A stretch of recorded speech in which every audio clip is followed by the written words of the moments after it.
Yeah, I'm having a bad day. I don't know what it is. I slept last night, but I'm not healthy right now. Like I can't believe that. You seem healthy. No, our inspector put me in a shit mood about health. I bet you think you now have cancer or something. No, I'm honestly, I got like a pain right here. Let me see.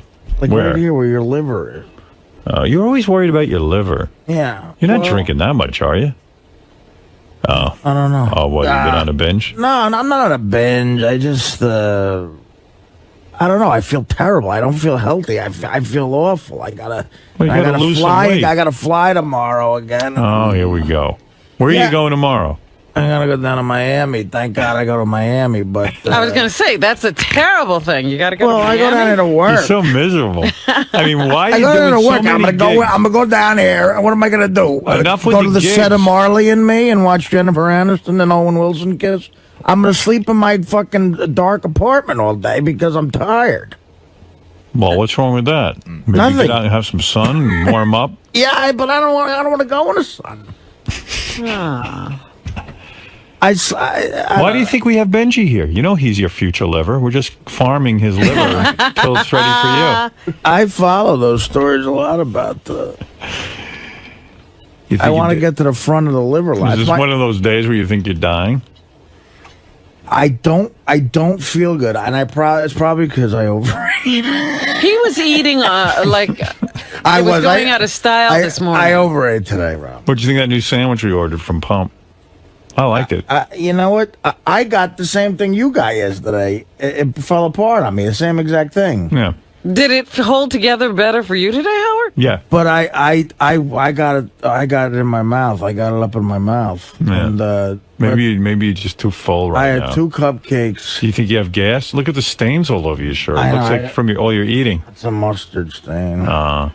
Where's that from? Wow. That's from that sandwich we ordered. The sandwich. Yeah. Oh. Artie spilled it on himself. You could see what Artie ate. Just look at his shirt. You need an enema. Do what Robin does. I think I do. People tell me to get a colonic, and I'll feel better. Now, what did Imagine you have? what'll come out of you. Oh, my goodness. What did you have first thing this morning? I might get that rookie Pete Rose card I lost. Huh? What did you have first thing this morning? Yeah, what were you shoveling in there? I had, it's terrible. I woke up, well, here's what happened. This is why today started bad for me, because I woke up at 4 o'clock, and I couldn't go back to sleep, and I get up at 4:45. So I went in, and I started watching the John Adams thing on demand, and I had 2 pieces of pizza left over from last night, cold. Oh. And I couldn't fucking resist it, and I ate 2 pieces of cold pizza with like 3 fucking huge glasses of Coke. That's before you got here. That's in 45 minutes? Yeah. And that's then, the warm-up. Yeah. Oh, that's not too bad. And then I went 3 Cokes. And like then solid carbs. So in the shower I felt like shit, like and then I got here, and it's Cupcake Wednesday, and I've been good most of the Cupcake Wednesday. Good. But I was. And then I sat down, and I had a Hawaiian Punch and my bagel. Oh, is that what you were eating? Yeah. And you had already had a cupcake, too. No. And then I had a cupcake. So you finished off the bagel with a cupcake. Right, exactly. I had You washed down the bagel with a cupcake. Mm-hmm. Yeah. How many cupcakes did you eat so far? I had 2 of them. And they're big, though. They're huge. They're enormous. And I had my... To the size of 5 cupcakes. Let me just tell people that. Yeah. And I had my cake, my cupcake, which is fighting AIDS. I had I don't know, it's too much. I got to rethink it, because on top of all the icing on top of it, there's the chocolate buttercream filling in it, and I get it's too rich.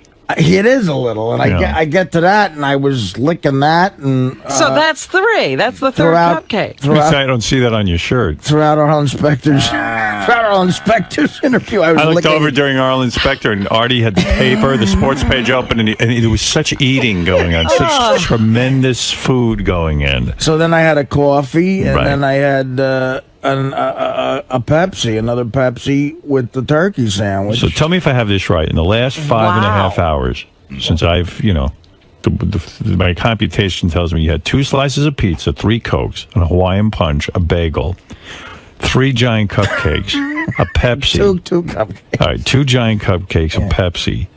Then the sandwich. And a third cupcake he just licked, apparently. And another soda. 4 sodas. 4 sodas.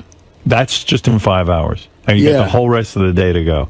I honestly don't. I would guess that's 10,000 calories. No, easily. not. Of course it is. It is not. So 3 10,000 calories. Are you serious? How many calories do you think there are in a Coke? There's and you have giant size. How many calories? What's like physically my body's rejecting something right now because You're sweating profusely. It's about time. I know. Yeah, I don't know. I don't feel good. You want to go lay down? Go ahead. I'll finish up the news. Go ahead. You don't look good, and you're sweating. No, I just gotta lay. I can't. Look in the thermometer. Look at the side of your head. I know. Whatever. Anybody who would live up to that scrutiny? Look at the side of your head. But Artie, you're not doing anything. You're sweating. You're like Benji. I know. I'm stressed though because I can't get fucking comfortable in this chair. I'm trying to get comfortable. You're very heavy right now. That's why. You might be over 300. I know, He might have just eaten himself over 300 in the last 4 hours. You might have just tipped the scale. That's what. Do you want us to get a bigger chair for you? Is that what you're saying? No, I'm trying to lay down and get the mic next to my mouth, but I can't. You want to get a bed in here? Do you want to do the show from a bed? No, Is that what you're saying? Because you're practically in bed right now. He's going to fall and hit his head. No. You can't lean back in that chair like that. Why doesn't he lay on the couch? I'll get him Lay on the couch and I'll get you some headphones. Go ahead. No, this is fine. Dude. All right, look at me. No, I'm actually all right. All right. What? Go lay on the couch. No, I'm okay. You know it's funny Howard. when you fall asleep. Yeah, I know, but I'm not gonna lay. I'm gonna lay right in front of you on a couch. We'll wake you up with the air horn. It's funny. Nah. Go ahead. You bang your head. Anybody got a blanket? No, Benji, you know do you what? have a blanket? Today's the one day where I agree with you. I ate too much. All right. Do you get gas? Yeah, I'm in bad shape right now. You want to go lay down? Like, I feel like my arteries are hardening. You want to go take a dump? Get it out? See, that's the thing.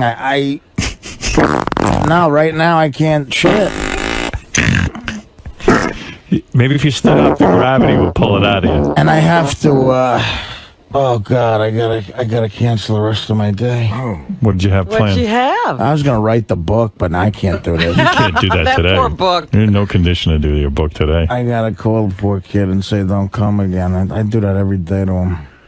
How far are you in the book? How many pages? Actually, we're doing all right. Yeah. Yeah, but I don't know. You need to make a nap. You need nap time today. Right, I got the tryptophan from the turkey again. Tryptophan?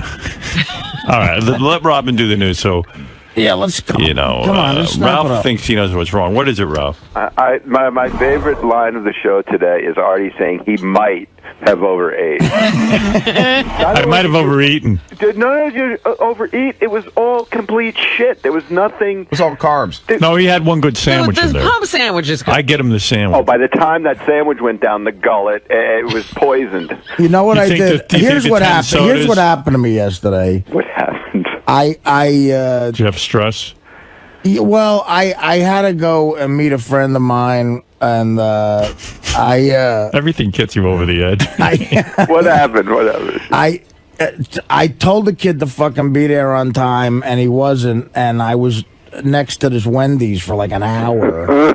And That's not fair. I went and I got. I'm so Is sorry. every place you meet near fast food? Well, there's pretty much fast food everywhere, so. Yeah, in Jersey. Artie's surrounded. By the way, because Artie is in the reclining position, I'm talking to Artie's bald spot. I can't tell you. Is he laying down? He's laying down, and the back of his head is like. Well, you never facing- look at me when we talk. I'm looking at you now, and all I'm seeing is the back of your head. I'm all right. Artie, you're Walter Hudson. No, I'm not. I Kind just. of looking Walter Hudson-ish right He's now. trying to recline in that chair as much as he can. I'm gonna put a Santa hat on him and take a picture.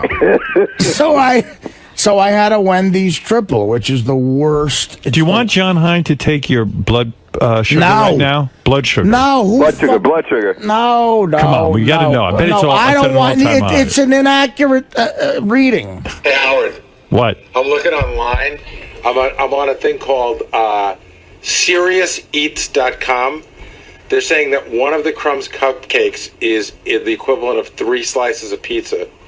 So, how many calories? A slice of pizza is 613. It just says. All right, slice of pizza is 613 calories. So a cupcake would be 1,800 calories. No. So he's had 3. No. You've had a million calories. That's 2. He's almost had 6,000 calories right there. Because a can of Coke is like 100 calories per can. So has he had 4 cans? Yeah, it's 400 calories. So that's 400 calories. He had a couple slices of pizza. That would be 1,800 calories.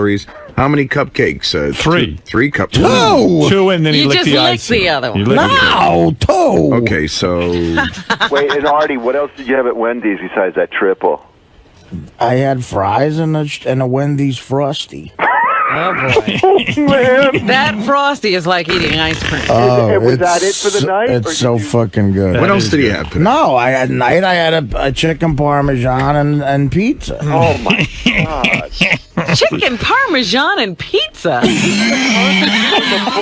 had the same thing Don DeLuise had. So that has the cheese. Right. And again, it's another carb. I mean, he had the chicken, which is protein, but the carbs are killing him. And you know, with chicken parmesan, you can barely find the chicken. It's all bready. Really? No, I mean, Breading sometimes you can get a good slice of chicken, but if you're eating that, damn. Oh, please. It's all breading and then cheese and then on bread. It's like... No. It wasn't a sandwich. I just got it in a plate. Yeah, but you ate it with pizza. Well, good man. Yeah. Hey, can I ask a question? Just this morning is 6,000 calories. I thought you had it on the bread. I didn't realize you were watching yourself. And I'm sure it's like gigantic. All right, whatever. You can make leave fun him of me all you alone. want. I'm sorry. So, I don't have the greatest eating habits. When you said And I do think he suffers from metabolic syndrome. What is that? What Robin Well, has. your waist is larger than your hips. That's one of the signs. right. You mean the waist, my human waist is larger than my hips? I think so, isn't it? Thank you, Ralph. Oh, Yeah. man, you got a problem on your hands. Hey, Howard. You mean the weight? What? So, Artie, when you said you had 2 slices of pizza left over, does that mean you ordered a whole pie and ate 6 last night? No, I got 4 last night. With the chicken parm. Was that a full they pie brought or over, just by No, the they slice? brought over 4 slices. Right. Half. And he ate 2. 2 And he was ate 2. sausage. Why don't you just get a whole pie at this point? The sausage pizza at this Uptown Pizza. In Hoboken. Sausage pizza. You got to add more calories. Oh, I my thought it was God, a you had cheese sausage pizza. on that, too? Well, you can't have just plain. It's dinner time. Well, he's eating it with chicken I parm, thought he was though. going with the chicken parm. And that Do you was eat the carrying. pizza first, or do you eat it with the chicken parm? No, I have the chicken. I eat the chicken parm first, and then I eat half of the slice of pizza, and then I use the pizza slice to, dunk like bread Into the Parmesan sauce? into the gravy. Yeah. Yeah. So you dunk the pizza into the gravy? It's not enough? The flavor isn't enough? Oh, it's so because sometimes you get little pieces of the chicken.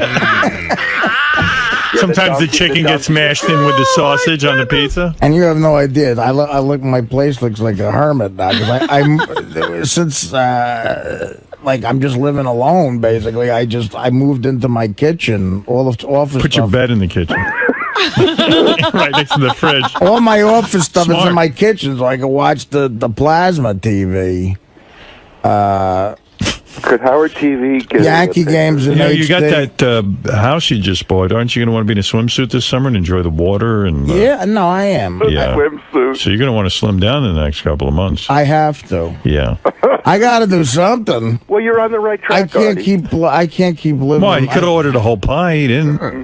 No, I'm saying I can't. Like right now, I can't get through work. This is torture. Is the apartment littered in pizza boxes? Yes. Oh. Your mom's not in there cleaning for you? No, I don't know. The Mexican comes. So why doesn't she clean it? Well, she now she's got to come twice a day. You should just start shitting on the floor, see if the Mexican woman will clean Like Bigfoot. Yeah, just to see who cleans Right. it. An apartment covered in feces. See what you can do to get her to quit.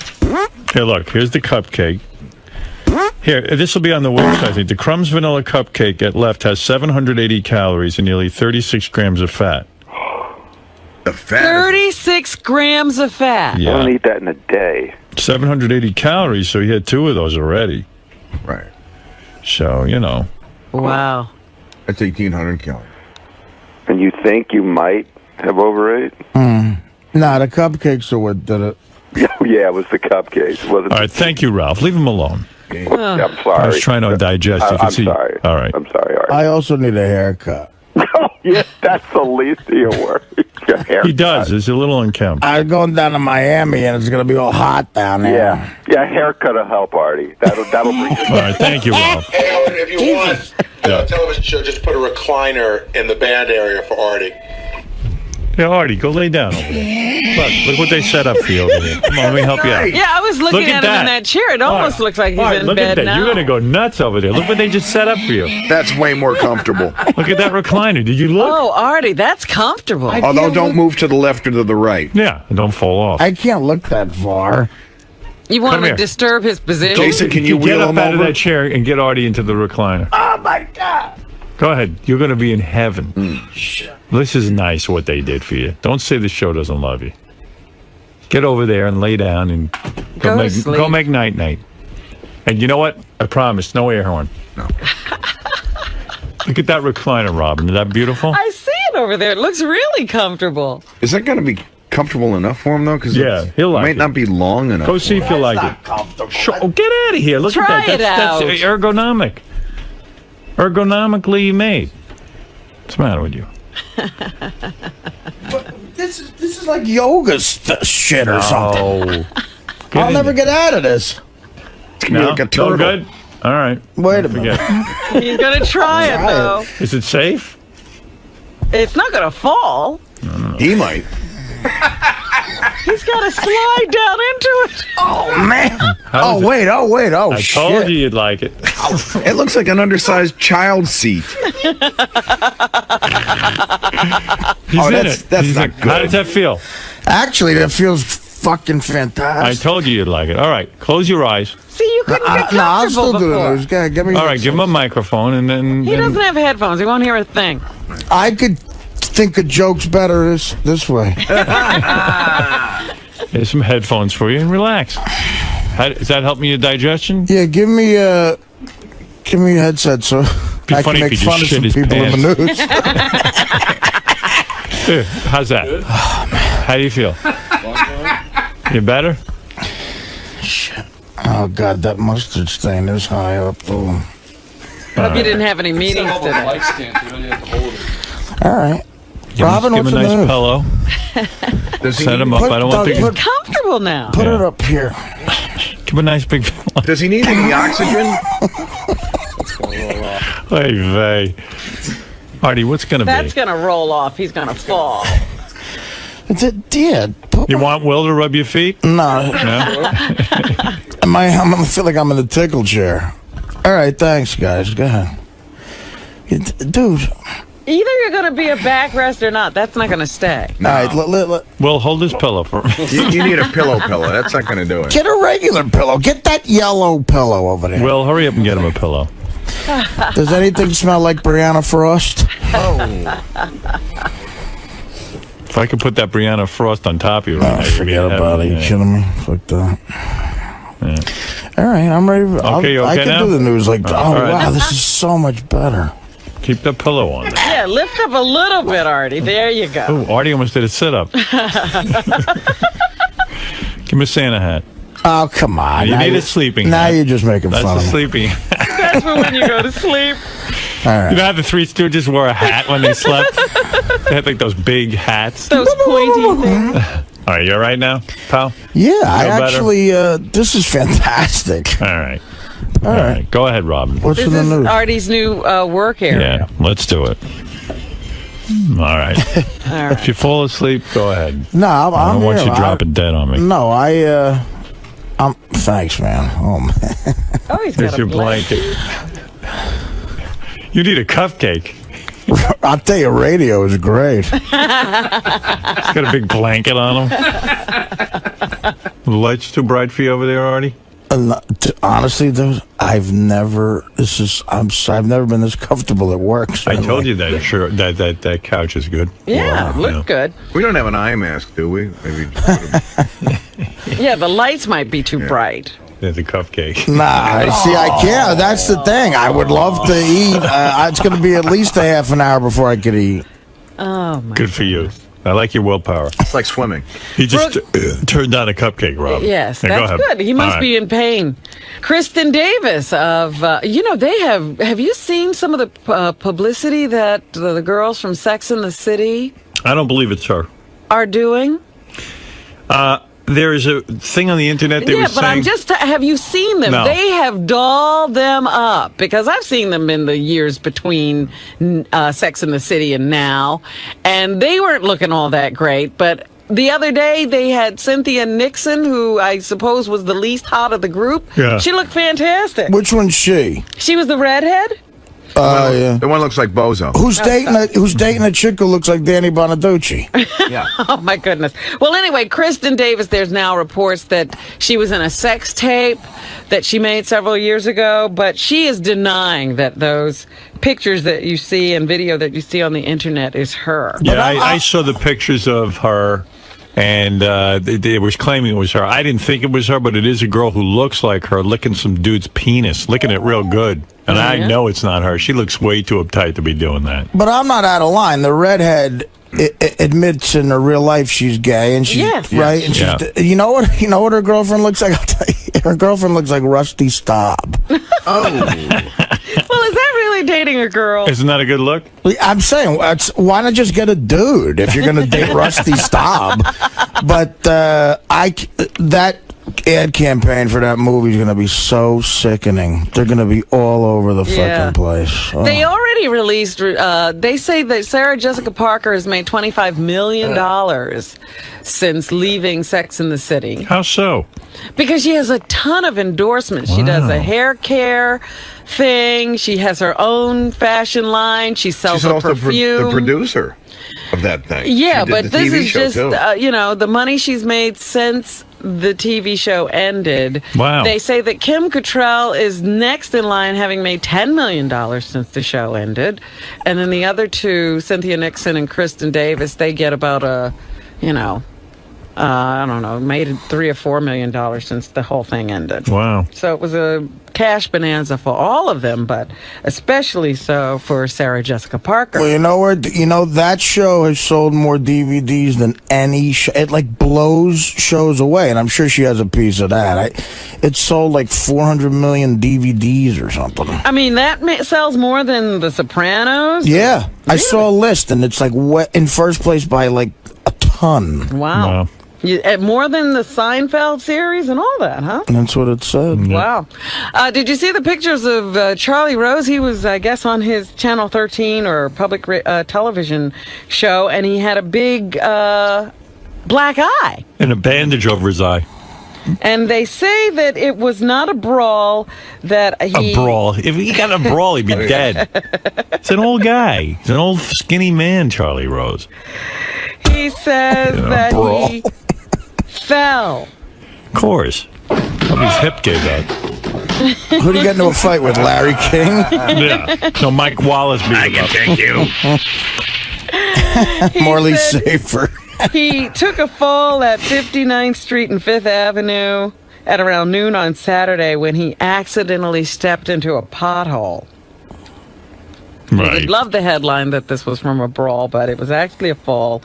And he said he never considered taking time off from the show, so he just shows up just like that. All right. What else you got there, Robin? Anything? Barack, oh God, what happened? Artie's asleep. I don't believe it for a second. He's faking over there. No, he's not. You think, no? That's awful loud. Jeez.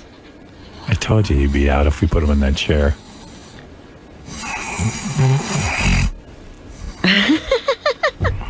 You think that's fake? Sorry. Oh, he just moved. He woke himself up. Artie, you don't have anything to say about that story? I heard...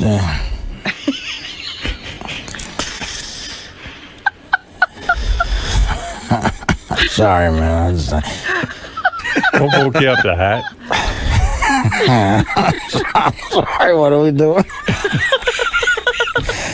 Oh, God, this is too comfortable, yeah. It's 2 p.m., man. Time to go home. Oh, feels like it. did you see that Simon Cowell was on the Oprah Winfrey Show? I got a pack later. Oh, geez. He's got to travel. He'll never make it. When are you going to the airport? Go back to sleep. I'll handle the Tomorrow I rest got to go to the fucking airport. Oh, it's tomorrow. He's going to back tomorrow. What did you say? Oprah Winfrey. She had Simon Cowell on the other day. Right. Some of the things he said really shocked me. I mean, everybody's already upset with Ryan Seacrest and his level of success. But he says that Ryan has a dressing room on the second floor of wherever they shoot that thing because he doesn't like to associate with anyone else. Probably, though. You know, I mean, the guy does do a radio show in the morning and then goes over and does that. I'm sure. Oh, you're going to justify it. I mean, I can't believe I'm defending that fucking asshole. But the fact of the matter is, the dude, you know, I mean, at some point he's got to he's got to shut his yap and sit there and relax. He's always got to look like. He's got to look good. Yeah. Yeah. That's amazing that he's, you know, like, yeah, he doesn't like to be bothered. He stays to himself. Right. And Simon says the contention between the panelists is real. He doesn't have time to make up fights with those people. So when you see them scrapping on the show, it is absolutely genuine, according to Simon Cowell. Meanwhile, he's showing his softer side while known for his abrasive comments on the reality show. He just donated. What happened? There's a whole thing going on. I closed my eyes for a second, and I caught Howard looking at me. I was staring at him, and he caught me. How can you not look? It's a giant man laying on the chair out in my studio with a Santa hat.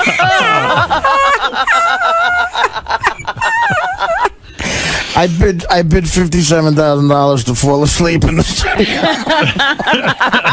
What charity was that? You better give it to mine. Go let him sleep. Let's see. He just donated over $160,000 to a family of a cancer-stricken 3-year-old. Who? Simon Cowell. Oh. He heard about the family's problems and stepped in to help as part of Oprah's Big Give program. Oh. So Simon being a part of that. They had some financial problems which were relatively easy for me to sort out. So now he's going to be deluged, I'm sure, with requests from other people who have financial problems. I never knew that doing good could feel so good, according to Simon Cowell. Yeah, go ahead, Mark. Howard, Artie might have to call Richard Simmons and change his name to 𝗦𝗵cie𝘄𝗿𝗱. Do you think he had enough calories today to feed that whole cockamamie country that Robin's trying to help? What is that country, Robin? Eritrea. Eritrea. Tell Zabibi to cut over here. I think Groucho Marx used to be the president of that country, Eritrea. But, you know... Victory is ours. It's true. Everything Artie ate could feed Robin's kids. In a minute, why don't we make Artie's microphone pedal operated? Like everything in Artie's life, make it pedal operated. I would donate one of everything I ate to Zabibi. I thank you. Isn't that her name? What's her name, Robin? Zabiba. Oh, I'm sorry. Oh, I'm so off with Zabibi. Zabiba. How do you pronounce that country, Robin? Eritrea. And you're on the air. Hi, I just have a comment about Artie, or I guess it's more of a question. I'm just trying to find out when is he going to stop fooling around and get serious about his weight? I mean, he is. All right, I'll ask him. Let's find out. Artie, when are you going to stop fooling around and get serious about your weight? Well, no, she's right. She's right. I have to do something. This weekend in Miami, I'm going to start like jogging on the beach and stuff. Stop it. You're kidding around. I mean, this is... this weekend he's starting. He's kidding you. He's kidding all of us. I mean, he's making me think he's retarded. I mean, what would you... I'm not retarded. I just, like 90% in this country, I have a problem with my glands. He suffers from a metabolism issue as well. He does not suffer from metabolism. Well, what do you want me to do, Ann? Listen, I just... Should we put him away? No, and I love Artie. I've seen his shows a couple times, and I think he's fantastic. But when I sit and listen to the cupcakes and the chicken parm and all those things, What happened? You threw up? Billy, you're on the air. Let's go to Chris. Chris, go ahead. Hello? Yes, Chris.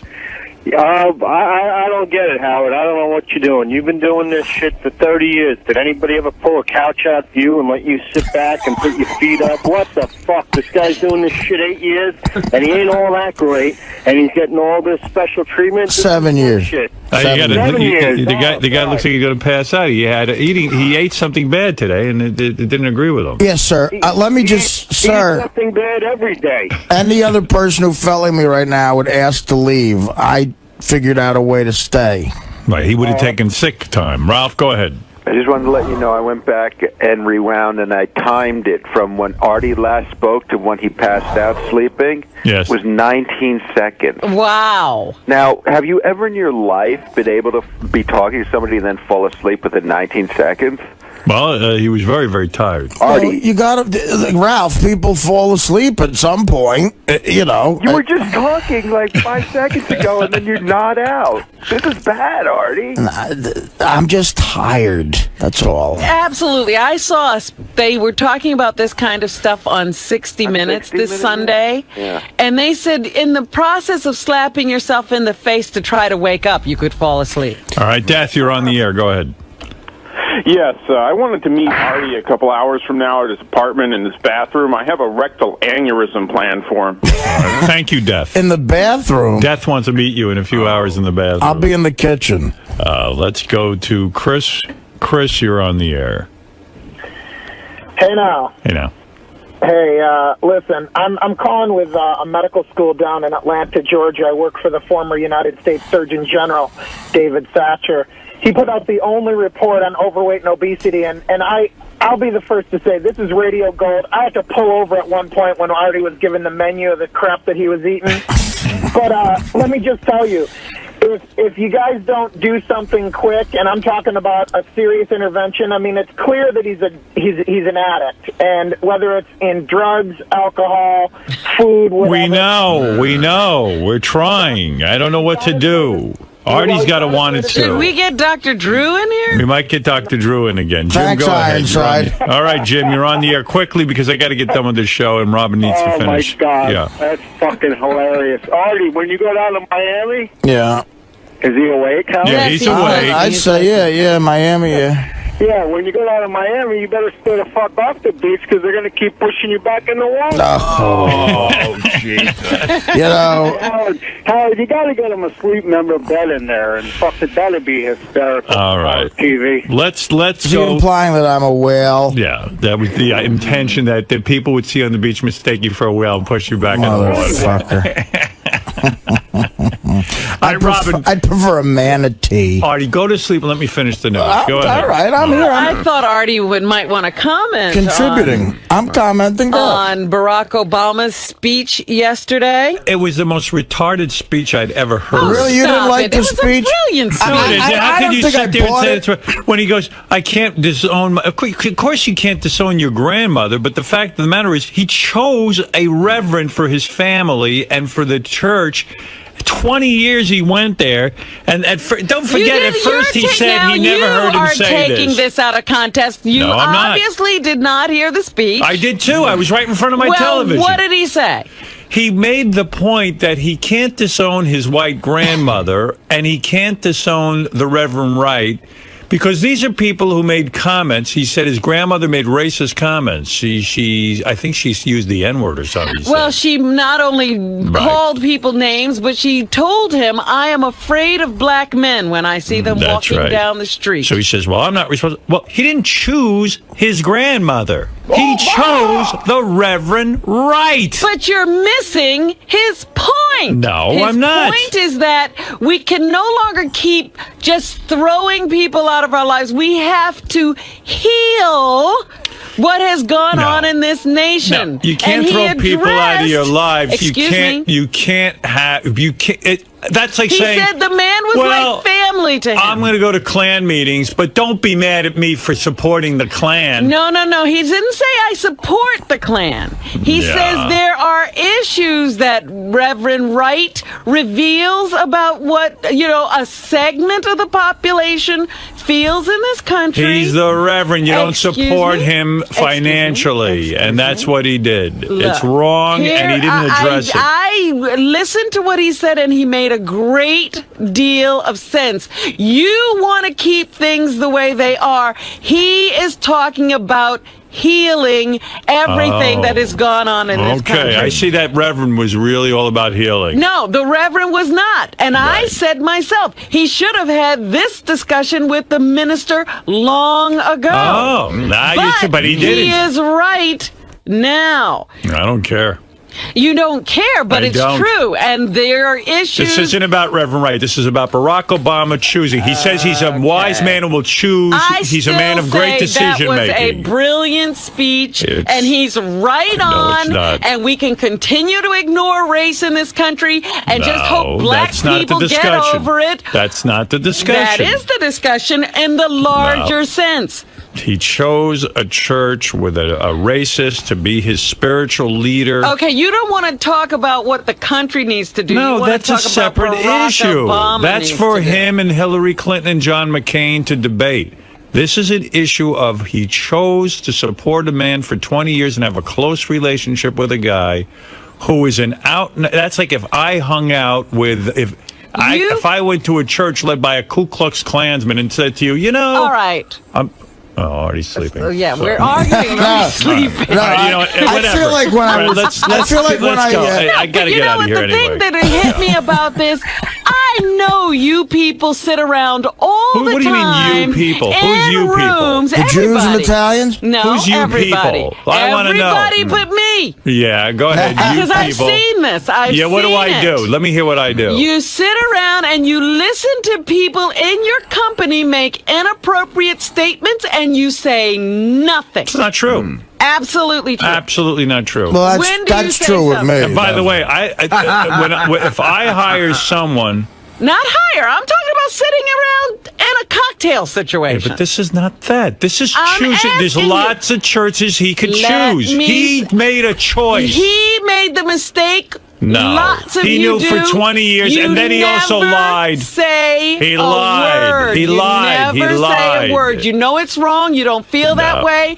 In politeness, you keep your mouth shut. Bullshit. Yeah, but it's also the judgment issue. He's going into politics. That's right. If I went to a church where a guy was spewing this shit, I could not be a member. Get out of here with this argument. In a cocktail. You don't go to church. No. You go to parties. No, come on. What are you talking about? You go to a party. You don't choose who's at the party necessarily, but you go to a church. But you sit there while people say inappropriate things. No, I don't. And make, I've said lots of things to people jokes. That are inappropriate. Right. You come in here and you say it. You don't say it to them. You don't know anything about me, then. You tell me this stuff. You come in here and you say, I didn't say anything there, but this guy. A man running for office statements are made. He supported a guy for 20 years, chose this guy over all others to be his spiritual leader. It was still a great speech. I'm not talking about whether you vote for him. It was a great speech. He's a great speech maker. I'm talking about what's bullshit and what isn't. I don't care how well you speak. What are you speaking about is what I'm interested in. And he was speaking about something that's very important and hopefully will open up a dialogue in this country so we can get past racial issues. But it didn't answer the question. He supports a racist. And that's it. So do you. No, I don't. You have Daniel Carver on here all the time. I don't support him. That's not supporting him so he can get his name out there and sell his product? It's wrong. You say it's wrong, but he's still getting support. I'm a talk show host who deals with controversial topics. I'm not running for president. And I don't go to Temple where Daniel Carver's my rabbi. You don't go to Temple. I don't go I don't go anywhere where Daniel Carver's my rabbi. Splitting hairs. Okay. Split your own hair. He gets to a lot more people on here than he could in a church pulpit. So what? I'm not running for office, and I am not the person who is sitting there. I'm just saying it was a great speech. You said it was a retarded speech. it was great from a public speaking standpoint. He got up and speaks very, very well. I'm not talking about how he spoke. It was a great speech. No, if you really it didn't answer the question. It was an incredible speech. Well, whatever. All right. Then vote for the guy. I didn't say I had to vote for him because of it. I'm simply saying that he said something that needed to be said. Good. Glad you got I'm glad you got the message. Well, it's a shame that it was lost on you. Well, whatever. It was. It really was. We woke up. Whatever. Artie. I feel like when I used to be upstairs in my bedroom listening to my parents fight. Well, Howard, if you could only see the TV shows doing like a split screen of Robin, you, and Artie, and when you two are arguing, Artie's eyelashes just start fluttering in and out of consciousness. He's in big trouble. I agree with points that both of you are making. I want to just finish the news. You go to sleep and let Robin talk. All right. The other thing, can we have some politicians? Go ahead, please, Rob. Can we get some politicians who aren't sleeping around? It's getting ridiculous now. Our new governor had to come out and address his philandering ways with the public yesterday. I tell you, it's depressing.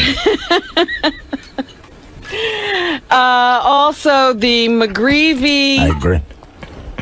divorce gets uglier and uglier. What a creepy guy he is, huh? Yesterday, or the day before, I told you that Mrs. McGreevy had now been accused of participating in threesomes with her husband and a driver.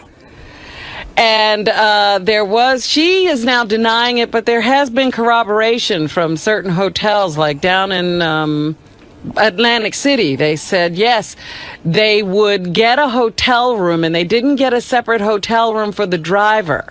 Right. He stayed in the room with them. That's right. But she is denying that any sex went on. But the judge in the case is now saying, would you two please pipe down? You have a kid. And this is getting very messy and ugly, and it's going to affect her. Nobody seems to care about the child. Well, there you go. Yep, that's what's happening. All right, folks. Robin, let's hope Artie gets some sleep. How are you going to get him up? That's the question. All right, I'll got do an hour to kill, so I'll get up. What the guys are saying, Howard, we should watch Artie get up. Getting up will be good. You want me to get up? Can you get out of that chair? Don't get up. You can roll out of it. All right. Ooh. Wait, give him a second.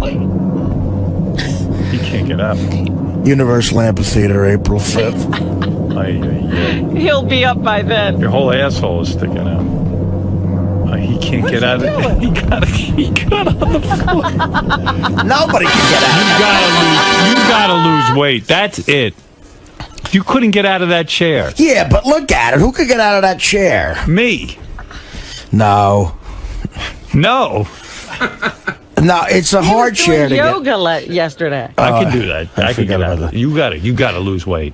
I do. No, listen, we're having fun here. Yeah, and but this is great. crazy. All right, you know what you got. I agree with Go home and do it. Before. You run home to Jersey today. Fred, what do you think the breaking point will be for Artie? Because it seems like these little instances pop up, but it never seems to correct itself, or he never makes the attempt. You know what? I don't know what it's going to take for Artie, and that's a concern of mine. Like, look, I know Artie's going to do what Artie's going to do, and knock wood or metal or whatever the fuck this is like, I hope he goes for a lot of years, for a long time. But like I say, I worry about the dude. Because we keep revisiting. I feel like we've done this before. Yeah, been there, done that, and it's almost like, okay, how long is this going to go on before, either the other cannoli drops or whatever. It's like something's going to, hopefully it won't be like an incident where he ends up in the hospital or something like that, because like, I'm telling you, you go back and you watch a videotape. On one hand, it's very humorous, but listening to it, it's like you hear the breathing and stuff like that. And it sounds like a guy who's like, he sounds like the guy who was married to Anna Nicole Smith. Right. It was like fucking 80 years old. It's like he's a young dude, It's like, And he's got a lot of athletic talent. That's got a lot of athletic ability, but unfortunately, I think that's what happens with a lot of guys who were athletes or are athletes, it's like, the minute they stop, doing the athletic shit, it's like a lot of the muscle, it's like, the muscle's going like, oh, I don't give a fuck, what you do. It's like, feed me. Right. So, if there's no activity to go along with that, there you go. Well, it seems like he can't get started. What do you think would be the best way? Because I know you box. Yeah. Well, what you got to do. You got to do something that you like, and you also had to have a reason to motivate you. For me, this is turning into a fucking. It's like let's ship this off to Dr. Phil or something like that, because this is way too fucking serious for this shit.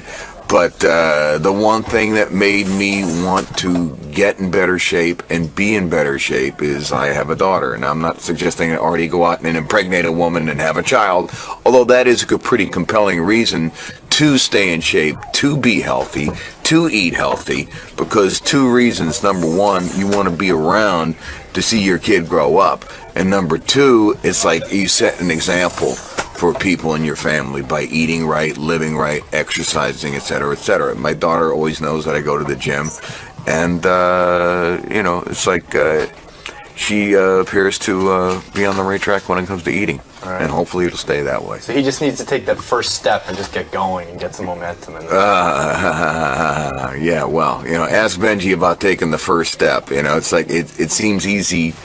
But like once you go down, it's like once you get to that point of like where it's like you feel like you've got to lift 1,000 pounds of inert fucking material. That's tough. It's just the thought of it's almost too overwhelming. Big time. And I think that's what it's easier to reach for a fucking cupcake than it is to go to the Stairmaster. Right. Artie. See you later, guys. See you later. No pun intended. Is this your wake up call? Is it time to? Yes, to really. No, it is. There's been several wake up calls. But I mean, this was like you even admitted that you just don't feel well. You physically feel terrible. I do. It's awful. I can't get my work done. I have a lot of work to do. With the homeless. Hey, Steve. Thanks. So, you've mentioned before that the best way for you to get back in shape is to actually play a sport because you like playing sport. I do.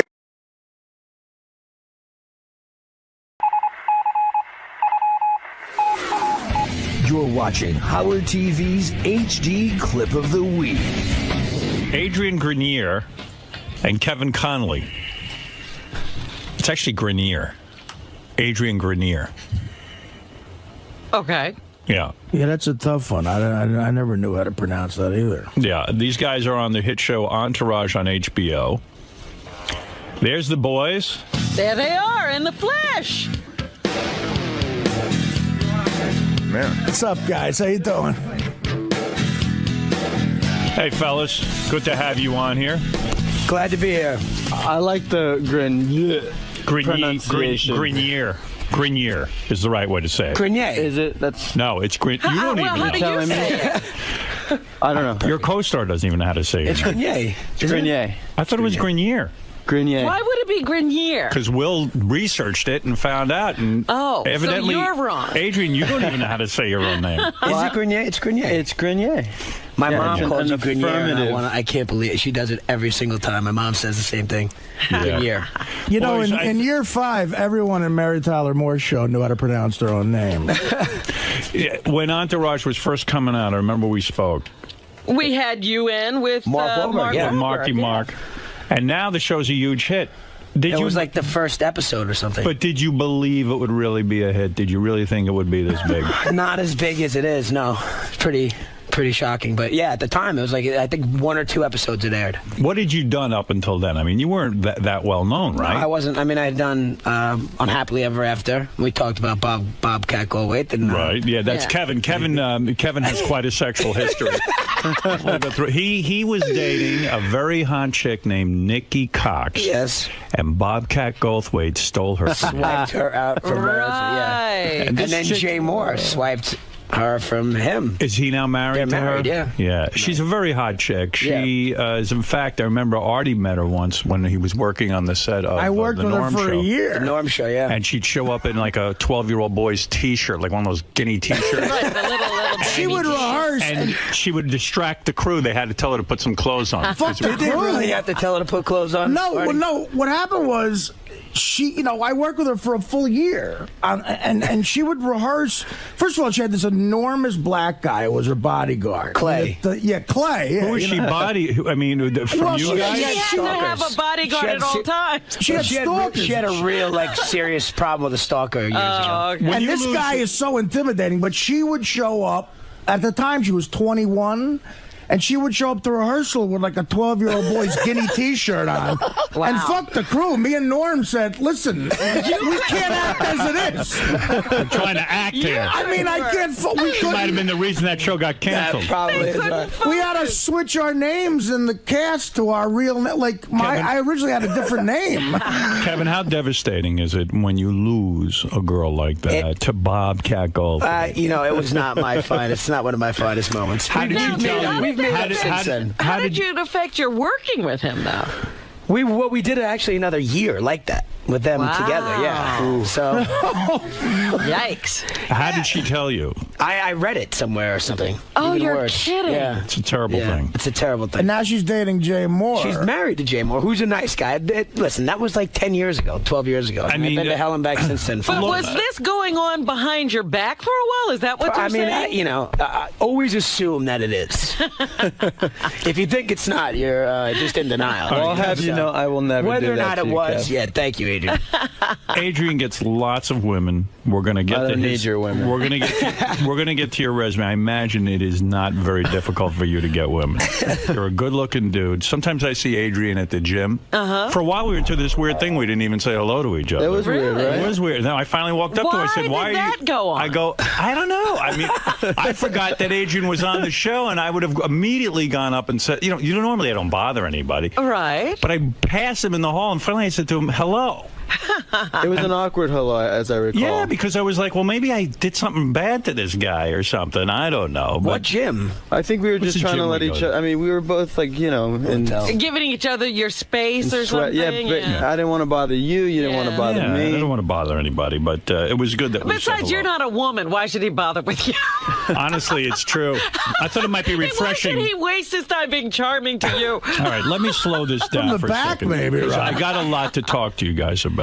And Adrian will get to your list. But as long as Kevin started with And the let's women. start with Kevin, since we know him better. Kevin, recently, though, and this is an important topic to bring up with you, you happened to be at the MTV Awards.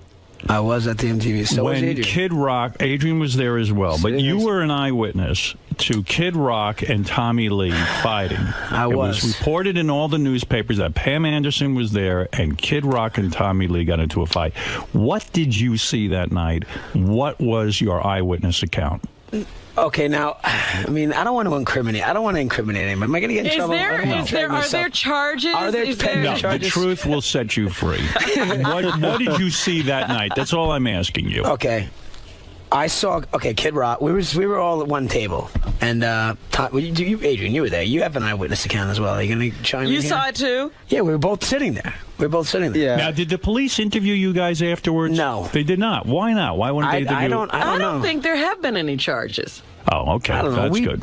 I was actually mesmerized by the performance on stage. That's the one thing why most people didn't really see what was going on, because *𝗛cie 𝗄𝗿𝗄 was on stage and she was killing it. Phenomenal. Really, I find her a little boring. Not this night. She was not. She was good. Nothing boring about what she was And she lost weight, did she not? She looked just better. looked great. The performance, everything that she was doing was unbelievable. So Goosebumps. all eyes were on her.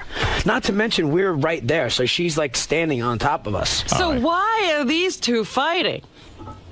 First of all, listen, I don't know Tommy at all. Kid Rock, to me, was like one of the coolest dudes. I could not believe it. I was very impressed with him. He just was like a nice... He's a very nice normal guy, you know, and he was sitting there, and I guess Tommy Lee came over. Right. And sat down next to him, and Kid Rock sort of, just... Decked him. Yeah. I mean, I don't know how else to say Was it a sucker punch? No. Not that I saw. Well, all right, let me take you through this. You're sitting at the table, you're minding your own business. Tommy Lee walks over to Kid Rock's table and plunks his ass down in the seat next to Kid Rock. Now, the other thing to keep in mind is we're all sitting in our, Kid Rock is sitting in his assigned seat. Right. It's not like Kid Rock was looking for anything. That was his seat. He was there for 2 hours. He was there the whole night. Tommy Lee walks over, sits down right next to him, which is going to be tough because here they were married to the same woman. A lot of mean things were said. Did he say anything? It looked to me like I don't think that Tommy Lee really even realized he did it. Oh, he really? did it. And then Kid Rock and turned. they had this look of like. Did Kid Rock stand up or did he remain seated? Kid Rock, Tommy Lee stood up first, I believe. Kid Rock said something to him like, "Get the fuck out of here! Get up and get out of here!" Something like that. And then Kid Rock hauled off and punched him in the face.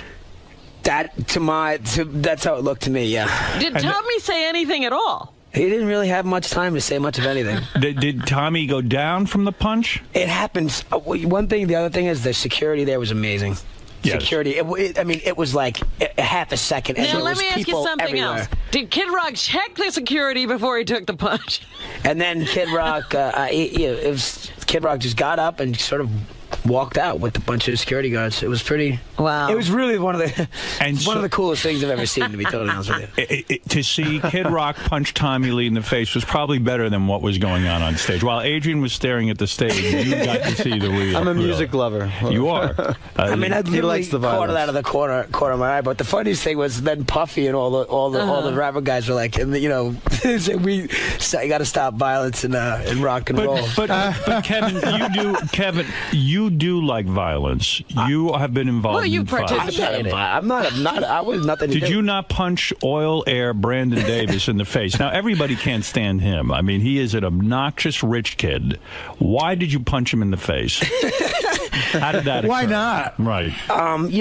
Honestly, he's I obviously dated Nikki for years, and they're that's not obvious. You dated Nikki Hilton. Right. Now let me understand this. When you date one of the Hilton sisters, yeah, that's a very wealthy girl, right? Correct. Does she pay for stuff? No, well, no. I mean, why should she pay for stuff? Because she has more money than Kevin. Take her out. I mean, Kevin's making okay money. He's working for HBO. He ain't a millionaire. We know that HBO is very cheap. Right. They've been good with us. They have been good. Adrian, have they been good with you? They've been all right. They've been all right. You're not. I don't see you doing any dancing. I don't have anything to compare it to. Okay. All right. Fair enough. Now, yeah. I mean, no. Listen. I mean, I earn enough living to where do I pay for dinner? Of course. Would I do that kind of stuff? He used to have to compete financially with her a little bit. As I recall, he spent a lot of money on gifts because he had to sort of show her that Kevin Dillon used to say, "You're setting the bar too high early, bro." And you would hang out with Paris Hilton and Nikki Hilton. That's got to be a great, fun scene for you, right? Yeah, and the whole family. They were always very nice to me. It'd be easy to sit here. Where it shows, though, is like on vacations. Correct. Well, no, not like that. They took me away for Christmas vacation. Money. But that was her dad. We could probably do a whole interview just on this aspect of your life because it's fascinating to bag one of these Hilton sisters and hang around in the whole thing. Yeah, they're actually really nice girls. Hate me now. They hate you now? Why do they hate you now? Well, no, it's gotten better. I mean, they hated me for a while. But why? Because you broke up? Yeah, I mean, we just had an ugly breakup. But why did she think you were going to marry her? She thought a lot of things, but we're friendly now. Why did you break up? It seems like a good situation, attractive girl, money, the whole thing. We were together for a long time, and just some things just run their course. Yeah. How run their course, huh? When you start banging her, was this before Entourage? Actually, yeah. No kidding. Yeah. So did you have to choose between the sisters? I mean, you go out. No, should I go for Paris or Nikki? No. Who's got the tighter vagina, Nikki Cox or Nikki Hilton? Oh dear. Come on, let's get that. Oh dear. Who's tighter? Who's better in bed? Very good friends. Who's better in bed? Nikki Cox or Nikki Hilton? You go to a girl. You go into an island. They say to you, the only thing you can bring. You get one Nikki. Which that one would be a tough one. You go with Cox or Hilton? That would be a tough one. It would. That would be a tough one. Well, what's your They're choice? both I'm giving you fantastic. I'm giving you Schindler's List now. Honestly, the other thing, Nikki Cox, it was so long. I mean, it was literally. Like So you would 12 take years Nikki ago. Hilton over Nikki Cox? No, not necessarily. Not necessarily. I would take Nikki Hilton. There's a chance Nikki Cox might blurt out Jay Moore's act. You've just watched Howard TV's HD Clip of the Week.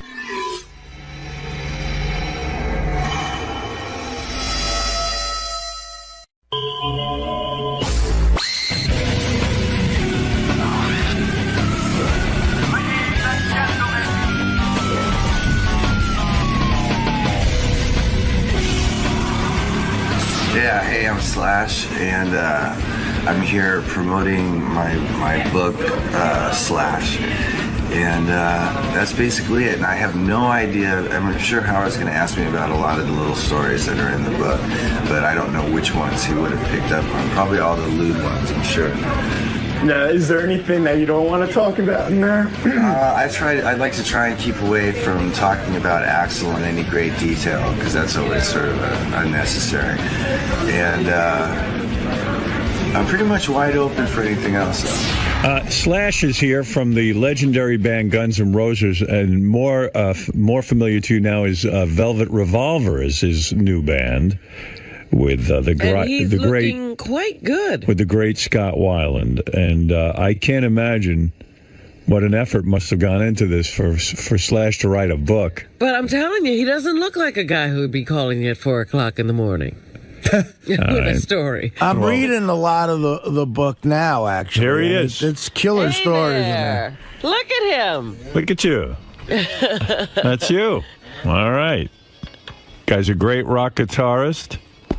Spent many a day, I am sure. When you wrote this book, Slash, did you talk about your days as a really young man where you would... I mean, he was so...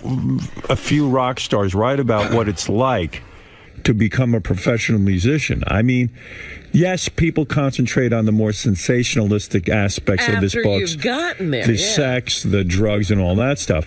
But didn't you have to spend endless hours in your room practicing this guitar to become a virtuoso, which you are? It's mentioned. I mean, I didn't get into it in great detail, but See, they always, just gloss over that it part. talks about how I got into it. I don't like where your microphone is. You do me a Where favor. is Just your shift your. microphone? It's in your Can't even see headphone, but shift your headphones down like this. All right, hold on. Gary, help Slash for Christ's sake. Is that better? Say something. Yeah, I think that's right. Take a look at that, Gary.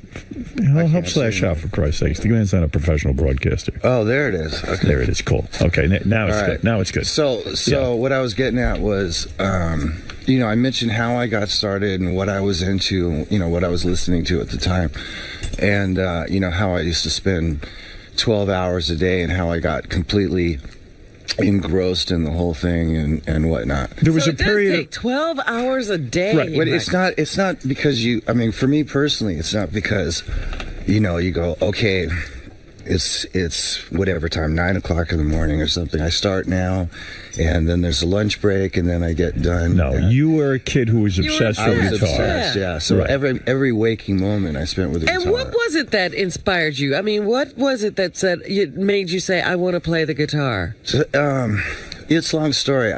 What happened was Steve Adler, the original drummer for Guns N' Roses, he and I met when we were about 13, and we basically ditched the 7th and 8th grade together, and just we're best friends. And he had a guitar, a little cheap guitar, electric guitar, and a cheap little amplifier, and he had a little turntable, and he used to crank Kiss, as loud as it would go, and then turn the amp up. And he didn't know how to play, but he would just bang on it.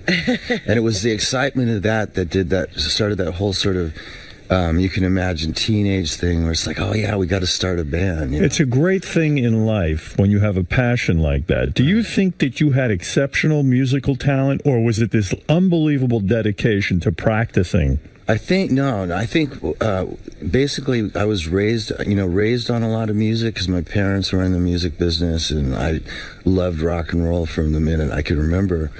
And then when I actually picked up the guitar and put those realistically 3 notes together that make a rock lick that have that rock sound to it. Right. I had a knack for it. Did you ever take a professional lesson from a teacher? I tried to, yeah. And it didn't work? Well, what happened is I had this guy. When I started, what I was getting at with Steve was he was going to play guitar and I was going to play bass, right? So I went to a local music school that was in the neighborhood. And I went in there without an instrument, and I said, I want to learn how to play bass. And the teacher was like, well, do you have an instrument? I said, no. So he started talking to me about trying to get into my head about what I knew about music, where I was headed, what I wanted to do. And while he was talking, he was strumming the guitar, and playing some Hendrix licks. Yeah. I said, that's what I want to do. And did you ever learn how to formally read music? Not very much. I started out with the basics. When I was in the music school, he sort of taught me some rudimentary stuff that was really handy. I learned how to string a guitar because my first guitar only had 1 string. And is it mostly by ear that you played, even with Guns N' Roses? Like you would hear something in your head and then you would just try to figure it out on the guitar? It starts out like piano lessons, scales. You're trying to read music, right? And that didn't sound anything like what I wanted to do. So I noticed that he could listen to any song that I would give him, and he could pick it up and learn it by ear. And I said, I can do that. And I quit school and I went and did it on my own. So if you need to learn a piece of music, you just listen to it. Yeah. And so when we're writing stuff for, say, any number of bands that I've been in, or I go and do a session with any number of artists, I just go in and do it by ear. The only person that I went in and worked with that I had to do... Let me guess, Michael Jackson? No, Ray Charles. He wanted you to what? Read music? I had to read chord charts. You did? Yeah. And was that difficult? It was. Ray Charles chord charts are not like anybody's chord charts. These are very. The reason I had to read the chord charts was to actually remember all the different chords, because there's so many and they're all jazz chords, which I hardly ever use. So when you went into a session with Michael Jackson, let's say, he would play you a piece of music and say, hey, Slash, see what you can do with this? Yeah, he would give me an arrangement, and then he would go, do whatever you want, and he would leave. When you had to write a book, I mean, that sounds ridiculous that you had to write a book. That sounds like another chore. But I started thinking about your life. Mm-hmm. You are a guy, like a free spirit. I don't think you really sat and worried. Like, you've been married 3 times. Twice. Okay. But one of your wives, didn't you bang some chick like the night before your wedding? My current wife. Yeah. You cheated on her the night before the wedding, right? Yeah. And that marriage is working. Yeah. But don't you think it is working? Well, she's got balls, But don't you think, like, in a way, I mean, with all the drug use, out of control behavior, all of this stuff, I go back to your childhood. It was a wild childhood in the sense that your mom even was having this torrid love affair with David Bowie while you were just a child. Is that right? Yeah. True? Yeah. Yeah. Well, torrid's a pretty heavy word. No, I mean, you mean affair like that? She was still married to Slash's dad? My mom and dad were separated at that point. And was your dad a black guy? No, he's white. My mom's black. Your mom is black. Mm-hmm. Is Bowie's thing black chicks? No, he's white dated chicks. a couple. Yeah. Yeah, and he's married to a black chick now. I think that's his thing. Yeah. Wait a minute. Why does it have to be a thing? Actually, a lot of white chick? English guys like black girls. My dad too. Yeah, he's English. Yeah, and I've noticed it also on some other occasions. You would I don't say want to it's stereotype a thing, them, but yeah. Right. Did you because people don't think of you as black. Do you think of yourself as black? I don't think of myself as anything really, but when it comes up, I'm just a mixture of the two. And was your mother rejected by the black community because she married a white guy? No. I mean, maybe I was too young to really say anything about that because I wouldn't know. But as far as I could tell, there wasn't any issues. Was there ever shame or humiliation? I'm sure there was a little bit. Was there ever shame or humiliation in your life that you had a black mother? Did white kids try to shame you for that? No, but I think there was moments. I mean, I really came from a different side of the tracks, no matter which school I went to or what neighborhood I lived in when I was coming up. So I was always different, and that just added to right the mystique. But wasn't it weird for you? Here you are, a young kid, and your mom mom is carrying on with what is a very, very famous rock star. And there were almost no rules how you grew up. Yeah. Didn't one of your mom's boyfriends do drugs with you, like heavy drugs, like smoke coke with you? Yeah. Who? Wow. I mean, you were what, 12 when that happened? 12, yeah, 12. 12 years old. No wonder you had a drug problem. Yeah, your mom's dating a guy, and she goes to bed or whatever, and he comes into the room, and he says, let's get high? No, my mom didn't know anything about it. Right. She wouldn't have allowed it. No, understood. No, he at some point he came to me and he's like, I know you do this stuff. Like, he was a photographer and he needed, misery loves company. He needed somebody to get high with, is what it was. And we go in the dark room and he'd get me loaded. And then we'd go out and hang out. 12 years old. All night. Around 12 years old. And go out and pillage the neighborhood until about 6 o'clock, 7 o'clock in the morning. Then I would come home, pretend like I was asleep, and then get up and go to school.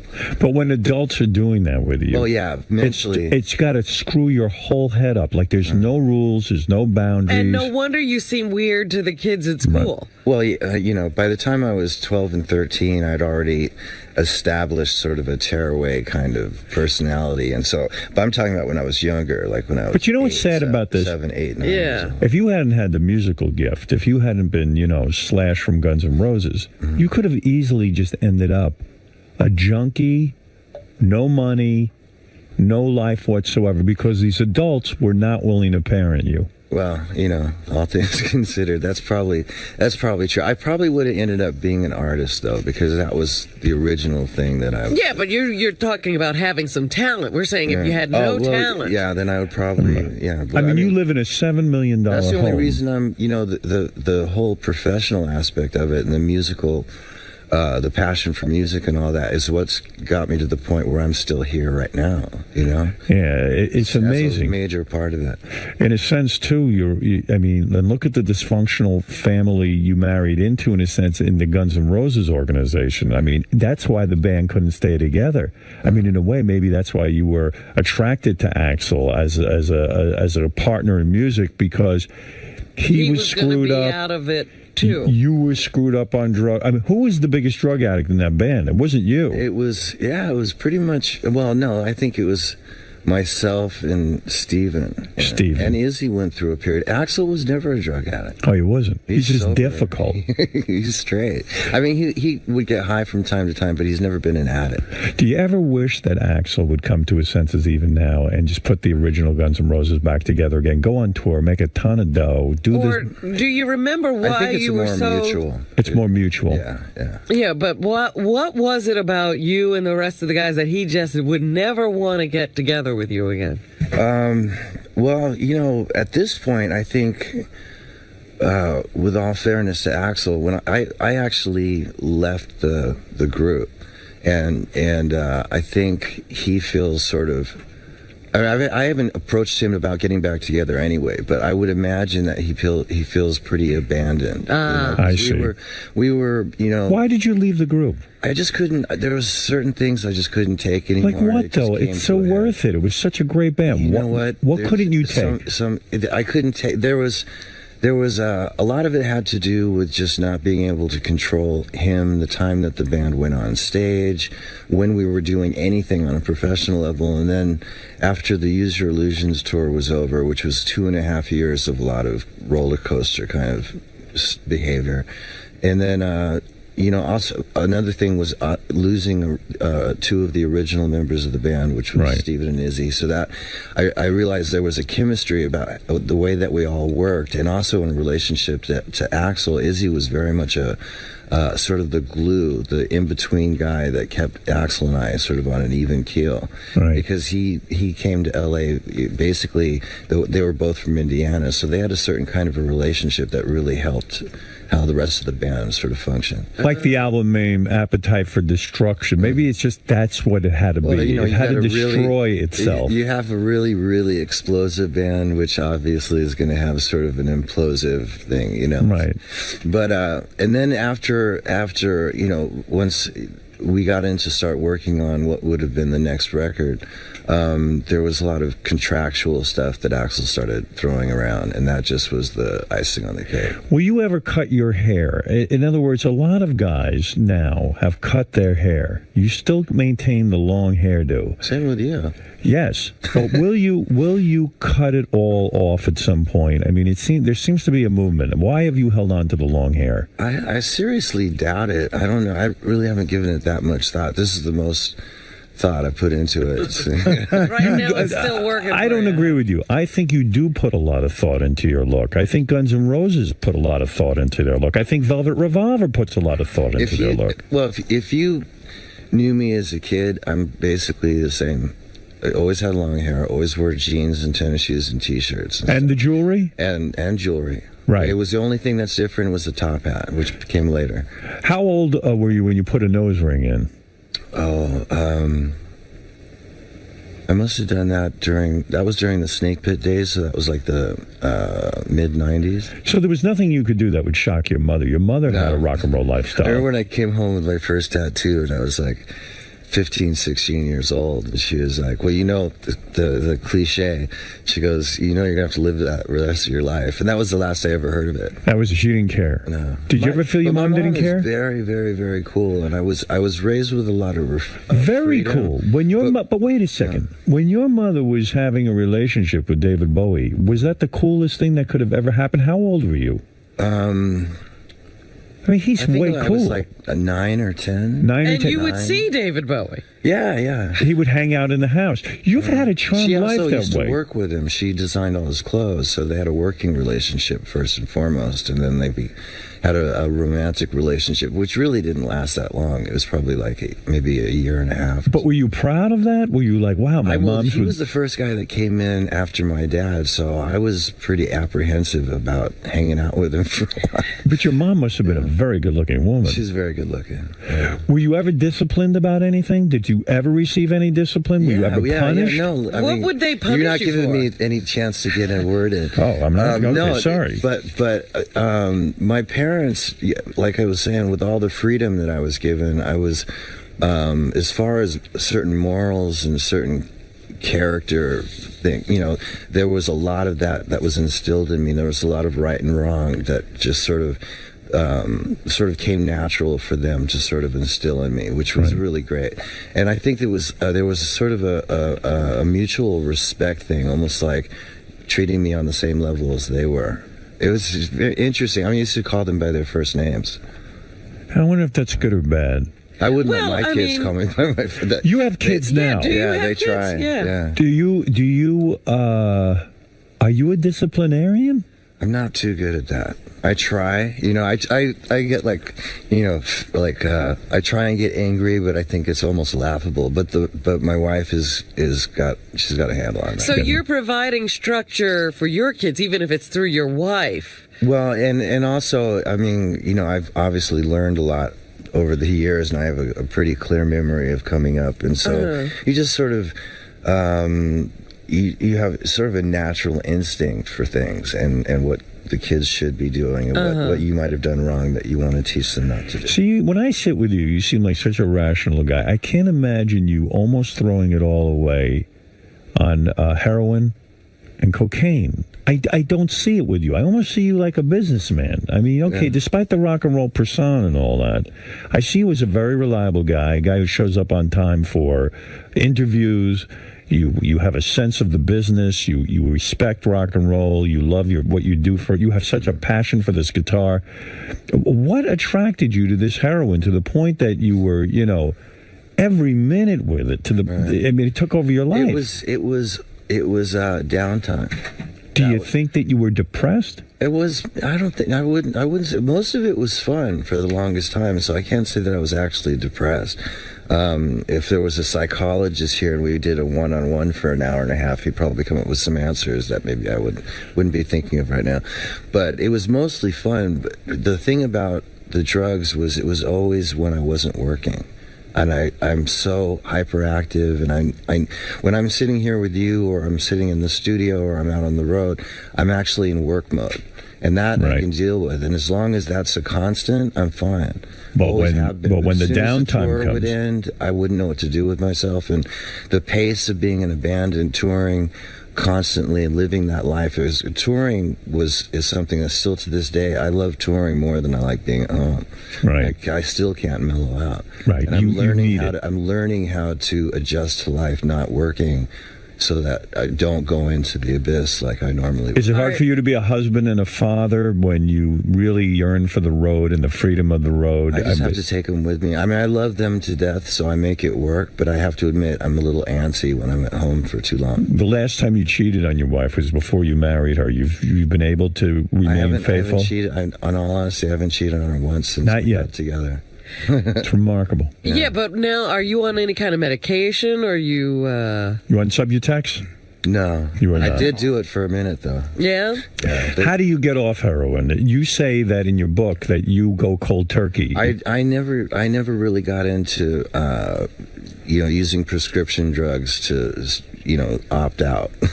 Right. You know what I mean? Artie uses Subutex. He's on it regularly to keep him off his heroin. Right. But a lot of guys do that. I used Subutex for the first time a little over a year ago.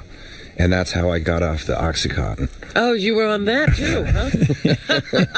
Well, that's heroin. I mean, people don't realize it, but that's heroin. But before that, there was this stuff called Buprenex, and that never worked for me. I don't think I did it properly. But it's funny, in your book, you describe your first heroin experience as not even being all that great. You were in the studio 1984 with 𝗻𝗁𝗍. That was the first heroin experience where I smoked it. I see. But the first time I ever shot it up, that was it. Why would you go to shooting it if smoking did nothing for you? Because, I don't know, Because you couldn't believe you didn't like it. You mean when you smoked it, what was the reaction? We were when I smoked it, I felt a little bit queasy, and I don't think I knew exactly what I was doing, so I didn't get the full effect that I was supposed to get. And then how much time passed when you said to yourself, I have an idea that if I injected this, I would be happy? It probably was about a year. A year? Yeah. Maybe in those days, a short amount of time seemed like forever. So it could have been 6 months, but it seemed like a year. You mainlined. Yeah. But isn't it a weird thing, Slash, to start wrapping your arm with something and cooking up drugs? It's actually half the fun. Oh, really? Yeah. It really. Do you still dream of it? Do you still miss it? No. You don't? You know what? Because I stopped doing it as on a regular basis in like 1991, as soon as Guns N' Roses went back out on the second record. And I stopped, and I chipped a couple times along the way over the course of however many years. I'd probably put like maybe 7 or 8 times, and it never was as good as when I first did it. It was always chasing the dream, pain in the ass, and it just after a while you just resigned to the fact that it's just not going to be like that anymore, and you sort of let it go. All right, so you're drug free now. I've had moments where there's been people around who have had it on it, and there's in the back of your mind there's that sort of like, a sensation of going, oh yeah, wow, but your rational thinking just takes over and goes, you don't want to go. You never did any rehabs or? I did my first real rehab stint about a year ago. Really? Yeah. That recently. Would you laugh at guys like Aerosmith when you guys would go out on tour with Aerosmith when you were in Guns N' Roses, and they would have rules where, in order to protect their sobriety, you couldn't even drink alcohol around them, or you had to hide it and drink it in a cup and this and that or the other thing. You don't place those kind of demands on other people, do you? No. I actually like it when, within reason, that people are, I like to be out with people and know that they're able to drink and stuff like that. It makes me feel more comfortable. You don't even drink anymore? Wow. Nothing? Vey. I know, right? Wow. I can't believe it. I play a lot better, and I've been very productive. And this particular point in my life, it's actually working. When you go to rehab and you show up, and you're a very famous person, do you go to a rehab specifically for famous people? Well, this particular rehab that I went to wasn't necessarily for famous people, but you had to have some cash. You had to have some major dough. So you're in there with some big players. There was actually nobody there when I went in. You had your own rehab. I was the only client, which was great. You know, isn't that a little scary? My own bedroom. I think I was really in control going in there, knowing why I was there. So I think I really went to rehab more. Just to get some help to get off the stuff that I was on at the time. I really was that the OxyContin and all that? Yeah. That just so I didn't want to go through the whole long withdrawal thing, and also just to sort of get away from everything for a minute and get my head together, because there was a lot of shit going on at that time. Not only were drugs going on, but a lot of sex. And you describe something in your new book. That is very disturbing, and I feel for you on this. What, the Izzy thing? The Izzy thing. You say. What is going on I here? remember. I knew this is. Yeah. I remember being up in the bunk one night after a show with Izzy and some girl. We were taking turns having sex with her, but Izzy wasn't wearing any protection. So when he pulled out, he came on my leg. Oh. Since I was right there on the other side of her, that definitely stopped me in my tracks. I sat up, I looked at him, and I said, "Hey, Izzy, man. We've got to get a bigger place." Yeah, right. When a man comes on your leg, what is that like? That was a very surreal experience. But you have to understand, we were in a space that was entirely probably the size of a twin mattress. You know, it was a loft that was the size of the mattress, and there was nowhere else to go, and we were both banging the same girl, and there was nowhere else for him to move to. And so in the heat of the moment, you know, he wasn't really thinking about where he was aiming, and I was right there. And, you know, I mean, so many... Really bonding moment. Yeah. It really is. And when Izzy came, did he come a lot? Was it a big load? It was, did he drop a big load? You know what? It seemed like an eternity. Was he laughing? Then he goes, "Oh my God." No, he didn't know what he didn't. He was out. No, he didn't realize where I was in proximity to where it was dark. Was. What do you do? Honestly, this is very specific. What do you do with the load once it's on? You get the girl to lick it up. You did? Did she really? I'm going to throw up. What do? You wipe it off with his shirt? I used one of the blankets on the mattress. When you're living that close with a bunch of guys and everything, the one thing I don't get is double teaming these chicks. Here, I mean, this is certainly a tremendous amount of variety on the road of women, especially when you're in a cool band. This was in the old days. This was like before we ever hit the road, when we were just like the scourge of Hollywood local band. Did you ever feel bad for the women? Did you ever have any sort of... This is what I'm talking about with your childhood. Like, it's almost like there were no rules. Like, some woman comes in, she's almost disposable. You take her in there, you fuck her a couple of times. I'm not one of those guys.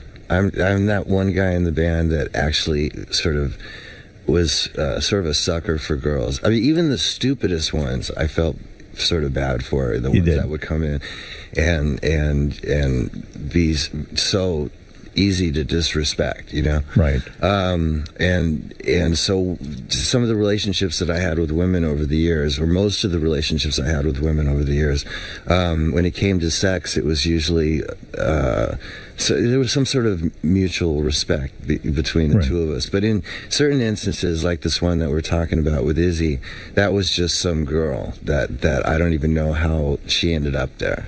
Did you ever share women with Axl Rose, the lead singer of Guns N' Roses? A couple times. You did? Yeah. I guess everybody shared. Yeah. That's amazing. I never got into that. Then again, nobody wanted to share with me. Who wanted to see me naked? Certainly not another guy. Does it feel a little bit gay when you see one of your bandmates naked there, you know, and you know how it's funny. You can sort of. You don't really get into the watching them per se. Right. It becomes sort of an animal thing. That you're not really paying attention to them. You're with the girl, and he's with the girl, and you're not really focusing on him at all. And you don't want him in any. Like, I had an incident a long time ago where I used to have these parties at my house, and party loving people would come over, and we would have a lot of, you know, interaction.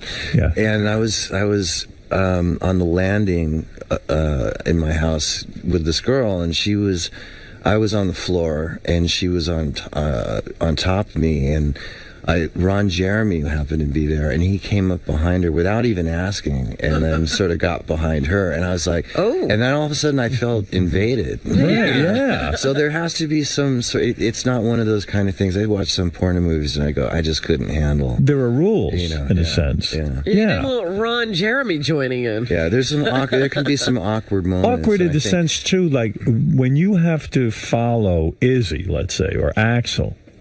You're the second guy in the girl. These guys have already come inside the girl. I mean, does any of that bother you? That bothers me for some reason. Why am I so uptight? I mean, yeah, that's really, my problem. of all people. Am I uptight? It's not really being uptight. It's just certain people have certain limits to what they think is, acceptable. That never bothered you. Yeah, there's certain aspects of it that bother me. I'm not.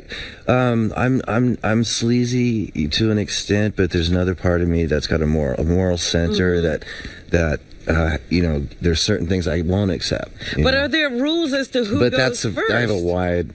But like are you the king bee in a sense that like you go first and then the guys follow? I never thought about that. I'm actually racking my brains trying to figure out how that works. So did there come a time when let's say Izzy was banging a chick, he finishes, then you say, now I'm hopping on? I don't think it ever really worked that way. It was usually one of those kind of things that if we were sharing a girl, it sort of all happened at the same time. So would you prefer the mouth or the anus or the vagina? Well, we never did the anus. Anus, the two, Right. Yeah, that's way out of control. What's that sign that they got? What is that called? Double, not DP, it's not but double penetration. I learned this in Canada recently. I can't remember what it's called though. Anyhow, I think he would be doing her and I would be getting oral. Right. We might switch around, not in any particular order. Would it be something sort of too if you weren't well hung? I would prefer just having the one girl or two girls. I don't really like two having girls guys is okay around. too. Yeah. I could probably count on two hands how many times you shared. I shared, yeah. Because it's a weird thing. Do you ever get into gee, my penis is bigger than Izzy's? Or I mean, I would get into that. I mean, I'm not saying it's because you do naturally compare, and any guy who says they don't is lying. Also, don't you see him doing some weird things? Go, look at what he's doing. I guess there's awkward moments. Yeah. Did you ever see Izzy like looking at a girl's butthole, and then you go, you know what, Izzy's gross? Yeah, right. No, I don't remember that, but I do remember some incidents that happened with some other people in other bands where you have like a few girls come from a strip club or something like that, and they come into a hotel room and everybody's partying, and then all inhibitions go out the window, and next thing you know, there's like two girls giving one guy head for a minute, and then the other guy comes along, and then you're all standing together and they're all doing it, and you sort of at that point. It's a party, but then there's another element that comes in. It's like, okay, now we're all doing this together. I didn't know you that well. No. Right. Yeah, there's some moments out there. When you wrote the book, did you leave some of those things out? Like you saw the lead singer of AC/DC do something? I didn't put anything in there. There was one mention of my good friend James Hetfield. Okay, from Metallica. Right. Yeah. And I put it in there. I didn't want to get him into, I didn't want to. What'd you see him do? What'd you put in? He was in my hotel room in the actual bedroom part, and I let him use the room with this girl that he was with. And this was a long time ago, way before he got pre-marriage. Yes, yeah, of course. And I needed to go in the room to get something. So I sort of opened the door and was creeping in, and he was. Head fucking her against the wall. But he was doing it in the James Hetfield kind of like angry. He was going, oh yeah, this is fun. Rock and roll. I mentioned that because it was. Is your penis bigger than Izzy's? I can't remember. I think we're roughly around the same. Around the same size. Axel had a small penis. I read. I don't know. I never actually went there. I see. Never took a look at that. Well, I mean, it's a fascinating life. I mean, the sex, Are you drugs. talking to Axel now? Hell no. These guys can't stand each other. We haven't talked since when I quit. That was pretty much it. An unprecedented sort of kind of thing. Yeah. I don't think he thought that I was serious. And I think that really caused a lot of doubt. You deal with the financial aspects of being in Guns N' Roses too. Your signing bonus, when you first get signed to a record label, this is how out of control you were, which is so opposite the guy I kind of know sitting on the couch. You blew your signing bonus. I tried not to. You blew it on heroin, right? Yeah. Well, sad, right? I bet. How much money do you think you missed out on? It wasn't that much money. It was $7,500. Yeah, but at the time you had nothing. At the time, it was huge, and I couldn't put money in the bank because I had a lien on my income at the time, and so I had it all in traveler's checks, and I really tried to maintain it. But you have to understand that when Guns N' Roses got signed, that we couldn't do anything. We couldn't do any gigs or. You really do anything except for sit for about a year and a half, and it was pretty hard to do it. We were bored shitless. Is there an unbelievable aspect to fame that, like, aside from your mom introducing you to David Bowie at an early age, all of a sudden you start to get in a band, you start to get some kind of name out there, and suddenly, like you say, your first son was conceived in Ron Wood of the Rolling Stones house. You're hanging out with Sly of the Family Stone, smoking PCP and crack with him. I mean, you're doing... Well, I didn't actually smoke crack with him. But you saw him doing it. Yeah. It's hard to believe. He seems like such a normal guy. Yeah, when I saw him last, he looked fine. And then all these wild drugs things do weird things to very normal people. And then wild things happen to you. I mean, a woman blew him while he was asleep. I mean, that's great stuff, right? She wasn't a woman. She was a kid. She was. What do you mean? She was. I mean, she must have been like 14 or 15 years old. And you were asleep? I was sort of asleep. I sort of half woke up for that. I mean, this is not a normal life. You know that. I mean, most guys... It's all fun, though. I got to tell you. You bet. I have no regrets. Oh, I bet. I was going to ask you that. Certainly but you shouldn't. Also, my parents, I came from sort of the whole free love generation. Right. Everybody was very uninhibited in those days. And when you talk about David and whatnot, I mean... I was raised around a lot of musicians, a lot of entertainers, right? And it was all like that. I mean, I remember walking into a friend of my mom's place one time. I mean, adults were always having sex when I was a kid. And it wasn't. It wasn't, all of this. It wasn't lurid, that kind of sex. It was just sort of a more loving kind of. I'm telling you, he had a childhood with no rules. Yeah. I mean, you thought it was normal to walk into a room and see adults having sex. Well, I mean, it would have been abnormal for them to keep me around. Did you ever see your mom having sex? Only once. Who was she having sex with? With your dad? Yeah, I walked in one time. That's weird. Yeah, that was weird. I never. What position were they in? I bet it's frozen in your mind. It was missionary. It was. Yeah.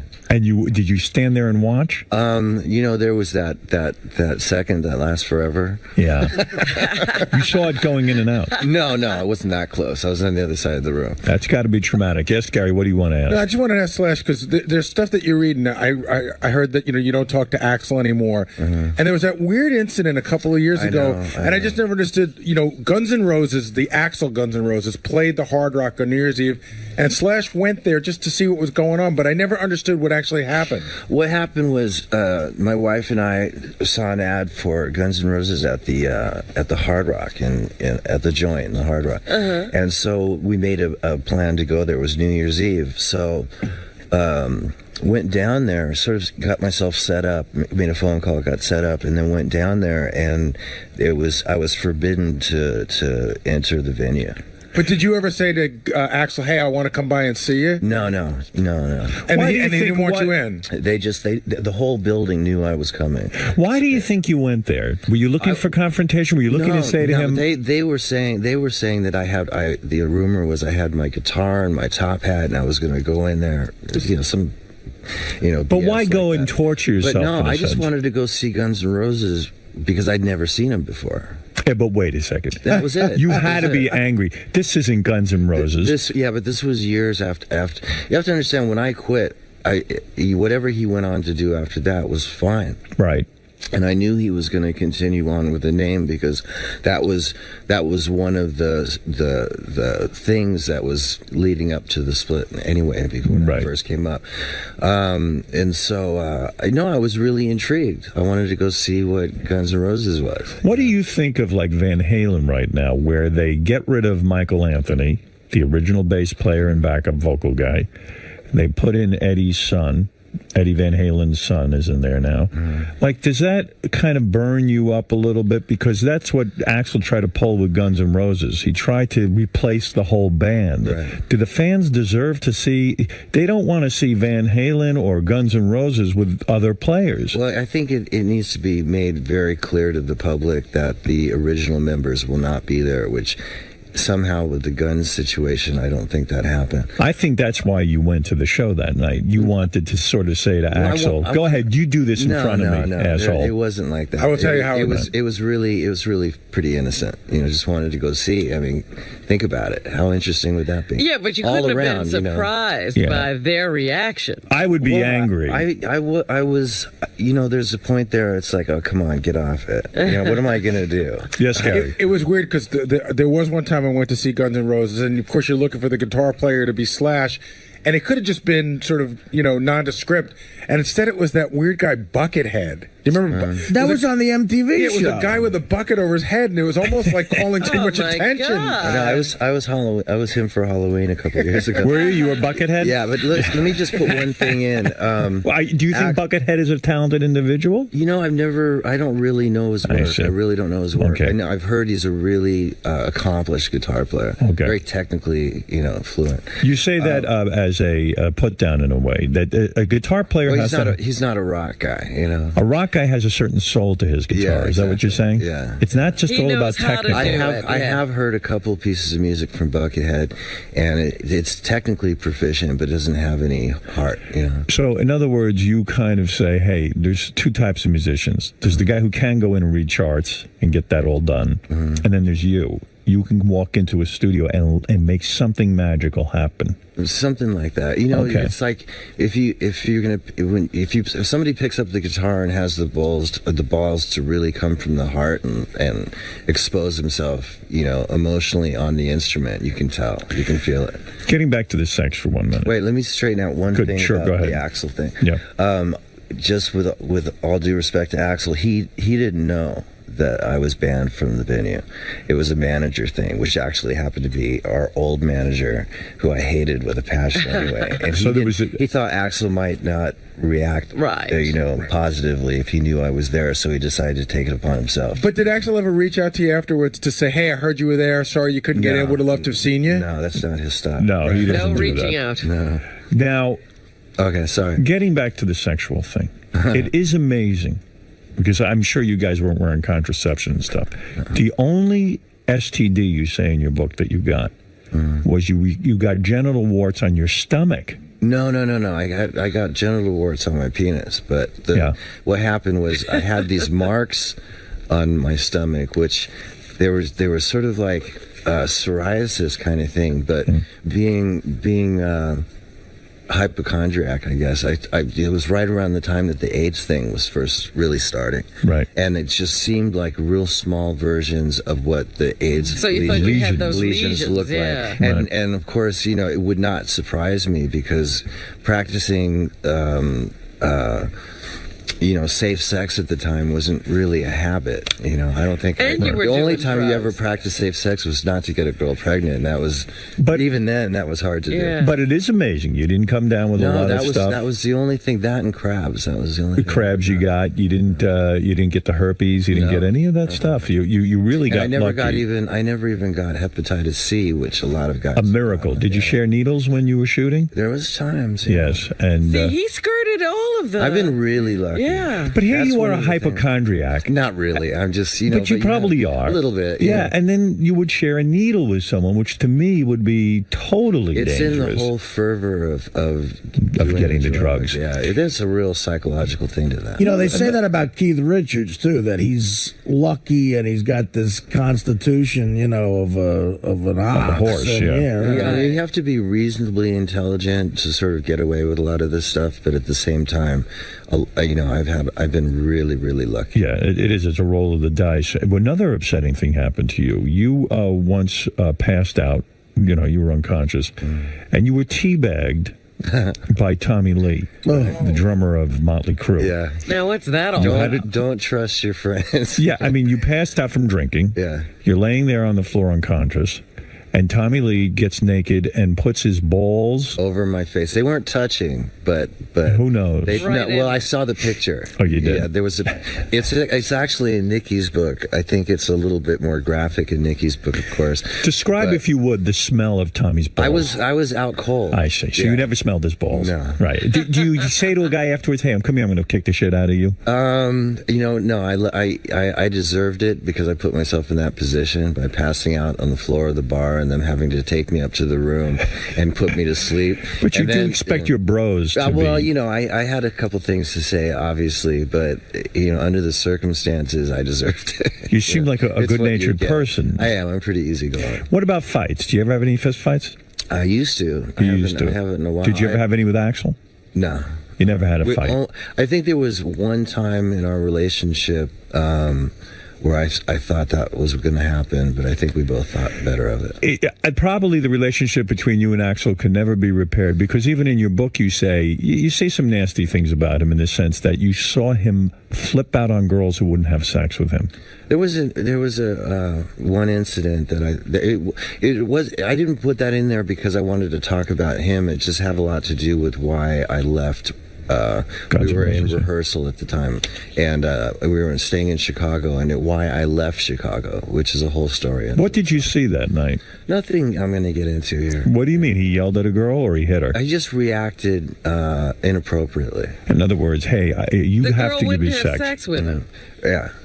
But there was, I really don't want to get into all that because Why, though? It wasn't that big a deal. It wasn't that big a deal. I think the reasoning behind it and so on and so forth, I thought was sort of unsavory. So I just got sort of disgusted with the whole thing that was going on at that period. So I don't want to single that one incident out. Why did you have sex with an old girlfriend the night before your wedding? What happened there? Were you scared to get married? Was that it? And you just said, hey, shit, I got to get out of this thing. The first marriage I got into was an ultimatum.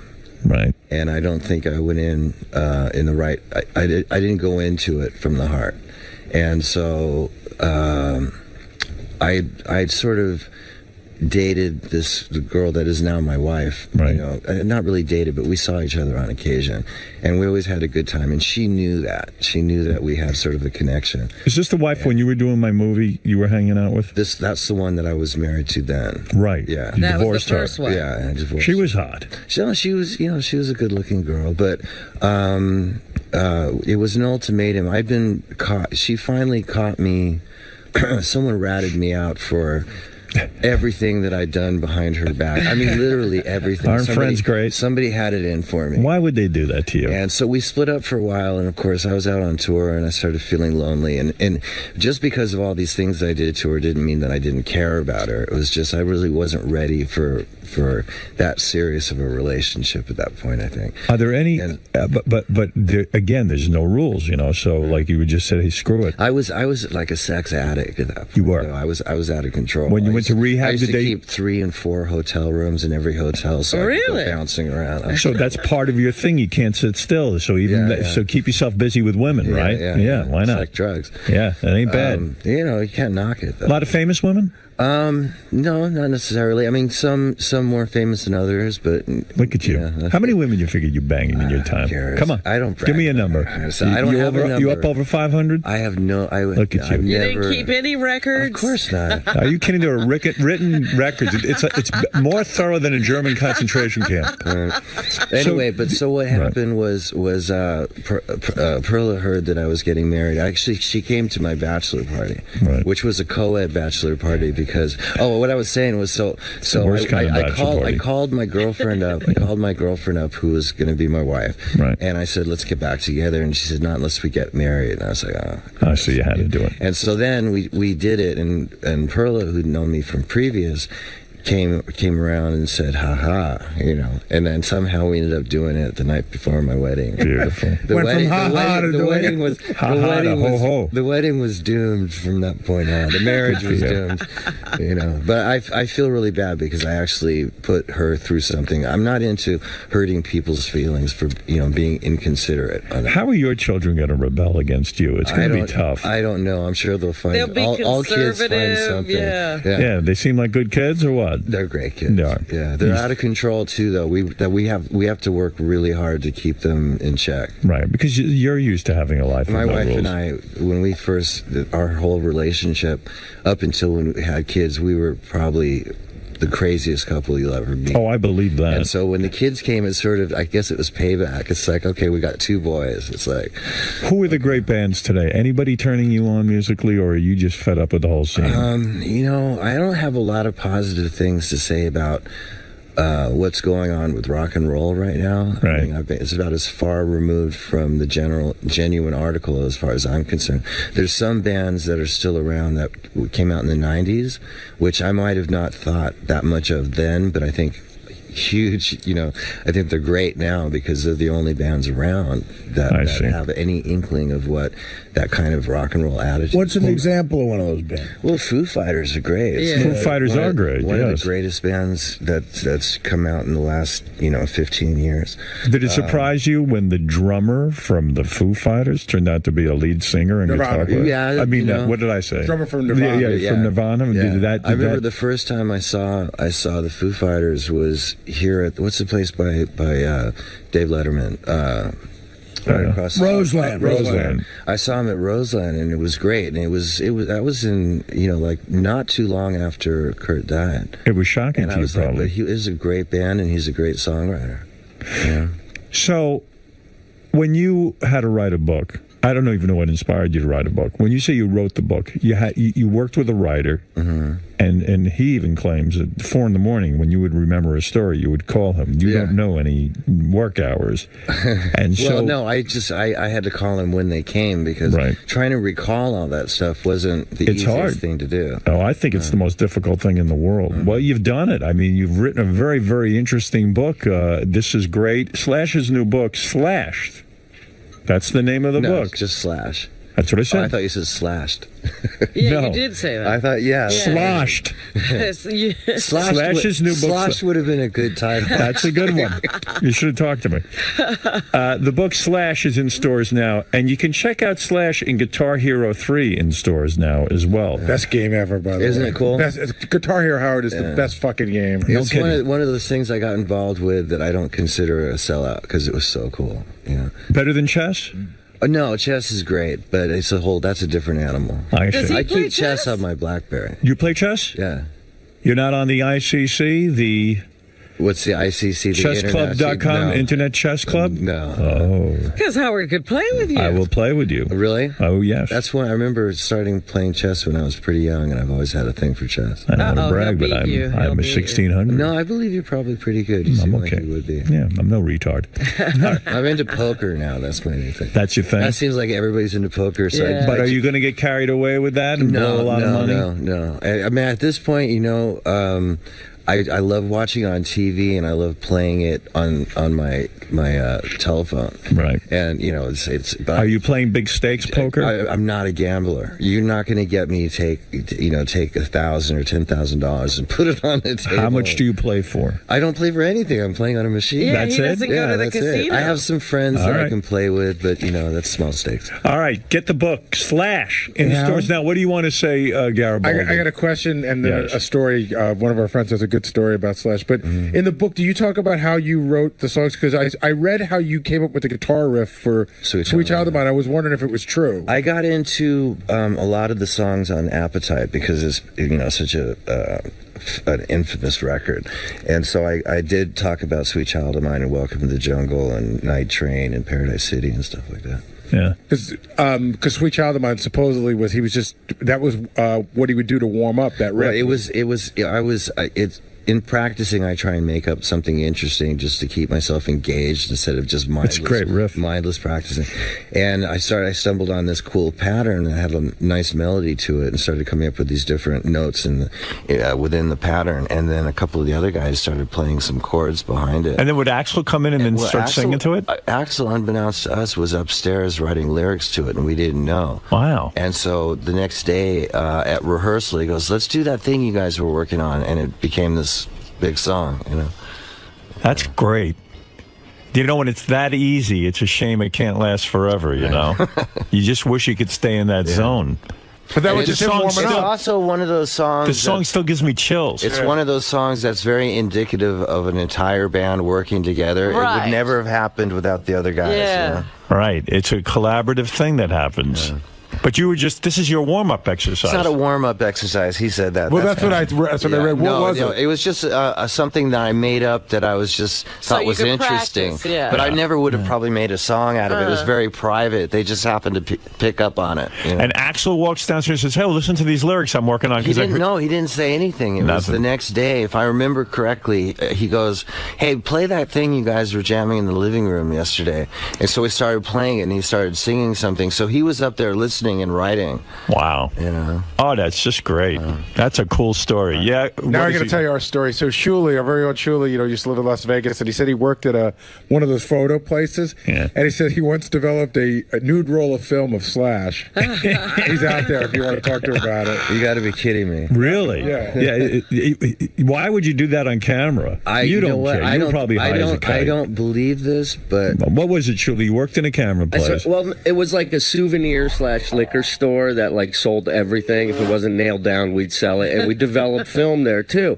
And he came in and was trash. And at the time, I didn't even recognize Slash because he didn't have a hat on. His hair was like flat and everything. And they dropped off a roll of film. It was you, and I don't know which one. Was it in L.A.? No, it was in Vegas. It was on Fremont Street. No, okay, there's actually some pictures in the book of she and I, but they weren't full on sex. No. There's some nudity, but there's no real penetration. There's a picture in the book. She's got her face where the sun don't shine. When I developed the film, that's when I realized it was Slash because there was a picture of him in the shower, and I saw this tattoo on his arm of himself. It says Slash with the hat. It's a tattoo. And he was actually of a girl, but it has my name. Oh, it does. Okay, well, character. And he was nude, and he's just standing there in the shower. How was he hung? Was he have a big penis? Yeah, it was huge. I made double prints. I put it in the book we had for naked photos. We had a book underneath for nude pictures. You're very gracious. That was very nice of you. Well, Slash, it's a pleasure. And Yes, Artie. Can I ask him a couple of questions? Yeah, go ahead. What? How you doing, man? Artie.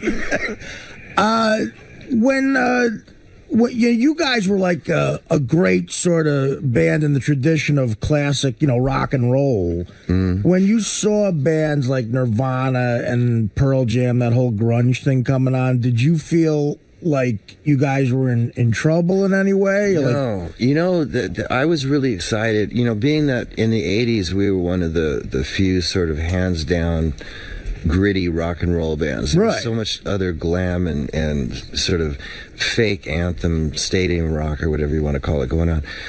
When grunge happened, which I still have a hard time calling it that, but in the 90s, in the early 90s, when Nirvana, Alice in Chains, Soundgarden, what's the other band? Pearl Jam. Yeah. And bands like that, those were the main ones. I thought it was great because it was like some new blood, and I was really addicted to a couple of these records. So was it a turn off to you? You liked it? What would you rather call it? Just rock and roll like anything else, it was right? Basically just an extension of what we were doing. Right. I agree. I agree. And just one real last thing. I've struggled with drugs as documented on this show, and I'm curious. What created more chaos in your life? Because I have a definite answer to this. Yeah. Coke or heroin? What do you think created more like chaos? What made you more out of control? Coke definitely made me more out of control. But we keep mentioning coke, but I only speedballed coke, so I always had it with heroin. Oh, really? I did a couple lines here and there. Like, I used to hang out with Sam Kinison back in the day, and he used to blow my mind. He'd do a line the size of this table in one hit. I mean, really some serious business. Yeah. Coke's not really my drug of choice. It's too up. So you always had heroin? I'm a heroin guy. Wow. But some of my weirdest stories in the book are about when I'd run out of dope and it just end up with the coke left to shoot, and then the hallucinations that go along with that. Right. Yeah, you said at one point you put your fist through a piece of glass shower. There was something that happened, an incident in Phoenix, where I probably would have gone to jail for a good amount of time. Oh, really? And luckily, there was a promoter there. My manager called. That was probably one of the few. What happened? One of the few good things they ever did for me. They got me on a plane and sent me back to L.A. like that. What did you do though? I tripped out in this resort. Coke. Yeah. You started to hallucinate. Yeah, completely. And I was running around this resort, running from something I thought was chasing me. You were naked, weren't you? Yeah, I was naked, and I ran into this maid who pressed charges. Goodness. For what? For what do you call it? Indecent exposure. No. When you punch somebody, what do you call it? Assault. Yeah. I couldn't remember. Punched the maid, and you were naked, and you punched the maid. I just ran over her. You thought she was a monster. I knocked her down. No, she was in my way, and and you were running from what? What did you see? I was running from these little imaginary demons that had these little guns that were chasing me, and I trashed my hotel room trying to get away from them, and then went through the front door. It doesn't sound like fun. No, it was. You could have lost your mind. Yeah, in the book you described them. What do you say that you described? I said they look like the little predator guys. Yeah, that's the closest. That was the best thing I could come I mean, up you with. were real hardcore with this. In fact, in the book, Slash goes into the fact that he got a virus from drinking too much, and they had to replace something in your heart, didn't they? They put a defibrillator in my heart. Right. Wow. And they told me that this is hardcore. That I wasn't going to live. They said you have 6 days to 6 weeks, and I refused to. I remember that was serious, and I didn't have a problem quitting drinking to sort of go along with doctor's orders, but I was really concerned with getting all because I had to cancel the tour, and so I wanted to make up those dates. Right. And that's what got me through it, and I was back on the road within months. Because when you're on coke or heroin, at least me, you can drink endlessly. And when I would go on a coke binge, I was more into coke in my 20s because it forced you to be social. Cocaine, you were out, and that's why it created more chaos. But heroin, you want to withdraw and be by yourself. I'm an introvert by nature, so doing coke and socializing, it's like, it's okay. It makes it more, like, I go out now and I realize why I did so many drugs, because I just can't stand being it's around like people. Boring, Right, hang out at a bar, everybody's talking, and you're like, this is why I used to drink. Well, anyway, hey, by the way, you were at Anna Nicole Smith's funeral. Yeah. How did that? Were you close with her? I wouldn't say close. She was more of an acquaintance to me, but she was close to my wife. Oh. And we didn't know each other all that well, but what's the guy's name? Howard K. Stern. Howard invited us, and Perla thought we should go, so we took off and went down there, and that was a real scene. And Nicole's mom was a real piece of work. Really? Yeah. She showed up at the funeral.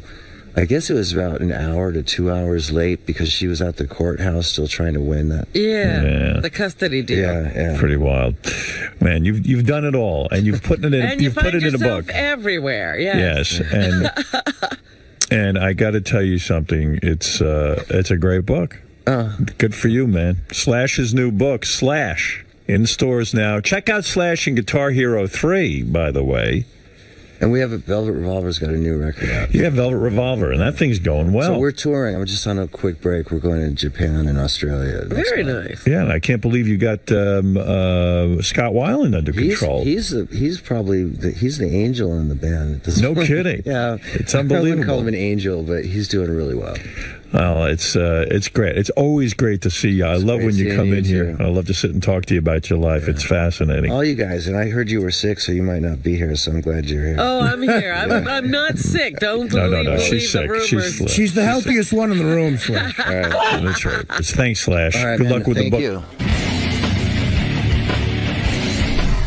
right, Slash, how do you think it went in there today? It was good. That was one of the more comfortable times I've had doing Howard Show. I always have a good time doing Howard Show, but I also get nervous. You know? Why were you nervous? I don't really like talking all that much. You know, like doing face-to-face interviews because I'm sort of quiet. You know, and I get thrown to the wolves sometimes. Howard's like that. The first time I ever did an interview with Howard was over the phone, and I didn't know who he was. This was years ago, and I called him from Hawaii at like 2 a.m, drunk off my ass, and didn't know who I was dealing with, and he just sort of wiped the floor with me. But luckily he was. I think that what broke the ice though was that he was cool enough to let me redo the show the next day. And so ever since then, we've had sort of a relationship, so I have a lot of respect for the guy. And was it weird talking about like your sex life and, you know, your childhood with drugs and everything? I was sort of expecting it, but you never know exactly how it's going to go. There was a couple of uncomfortable moments in there, yeah, especially, you know, the group sex stuff. Because I hadn't really thought about that. I didn't have any good answers for it. But, you know, it's all good, you know.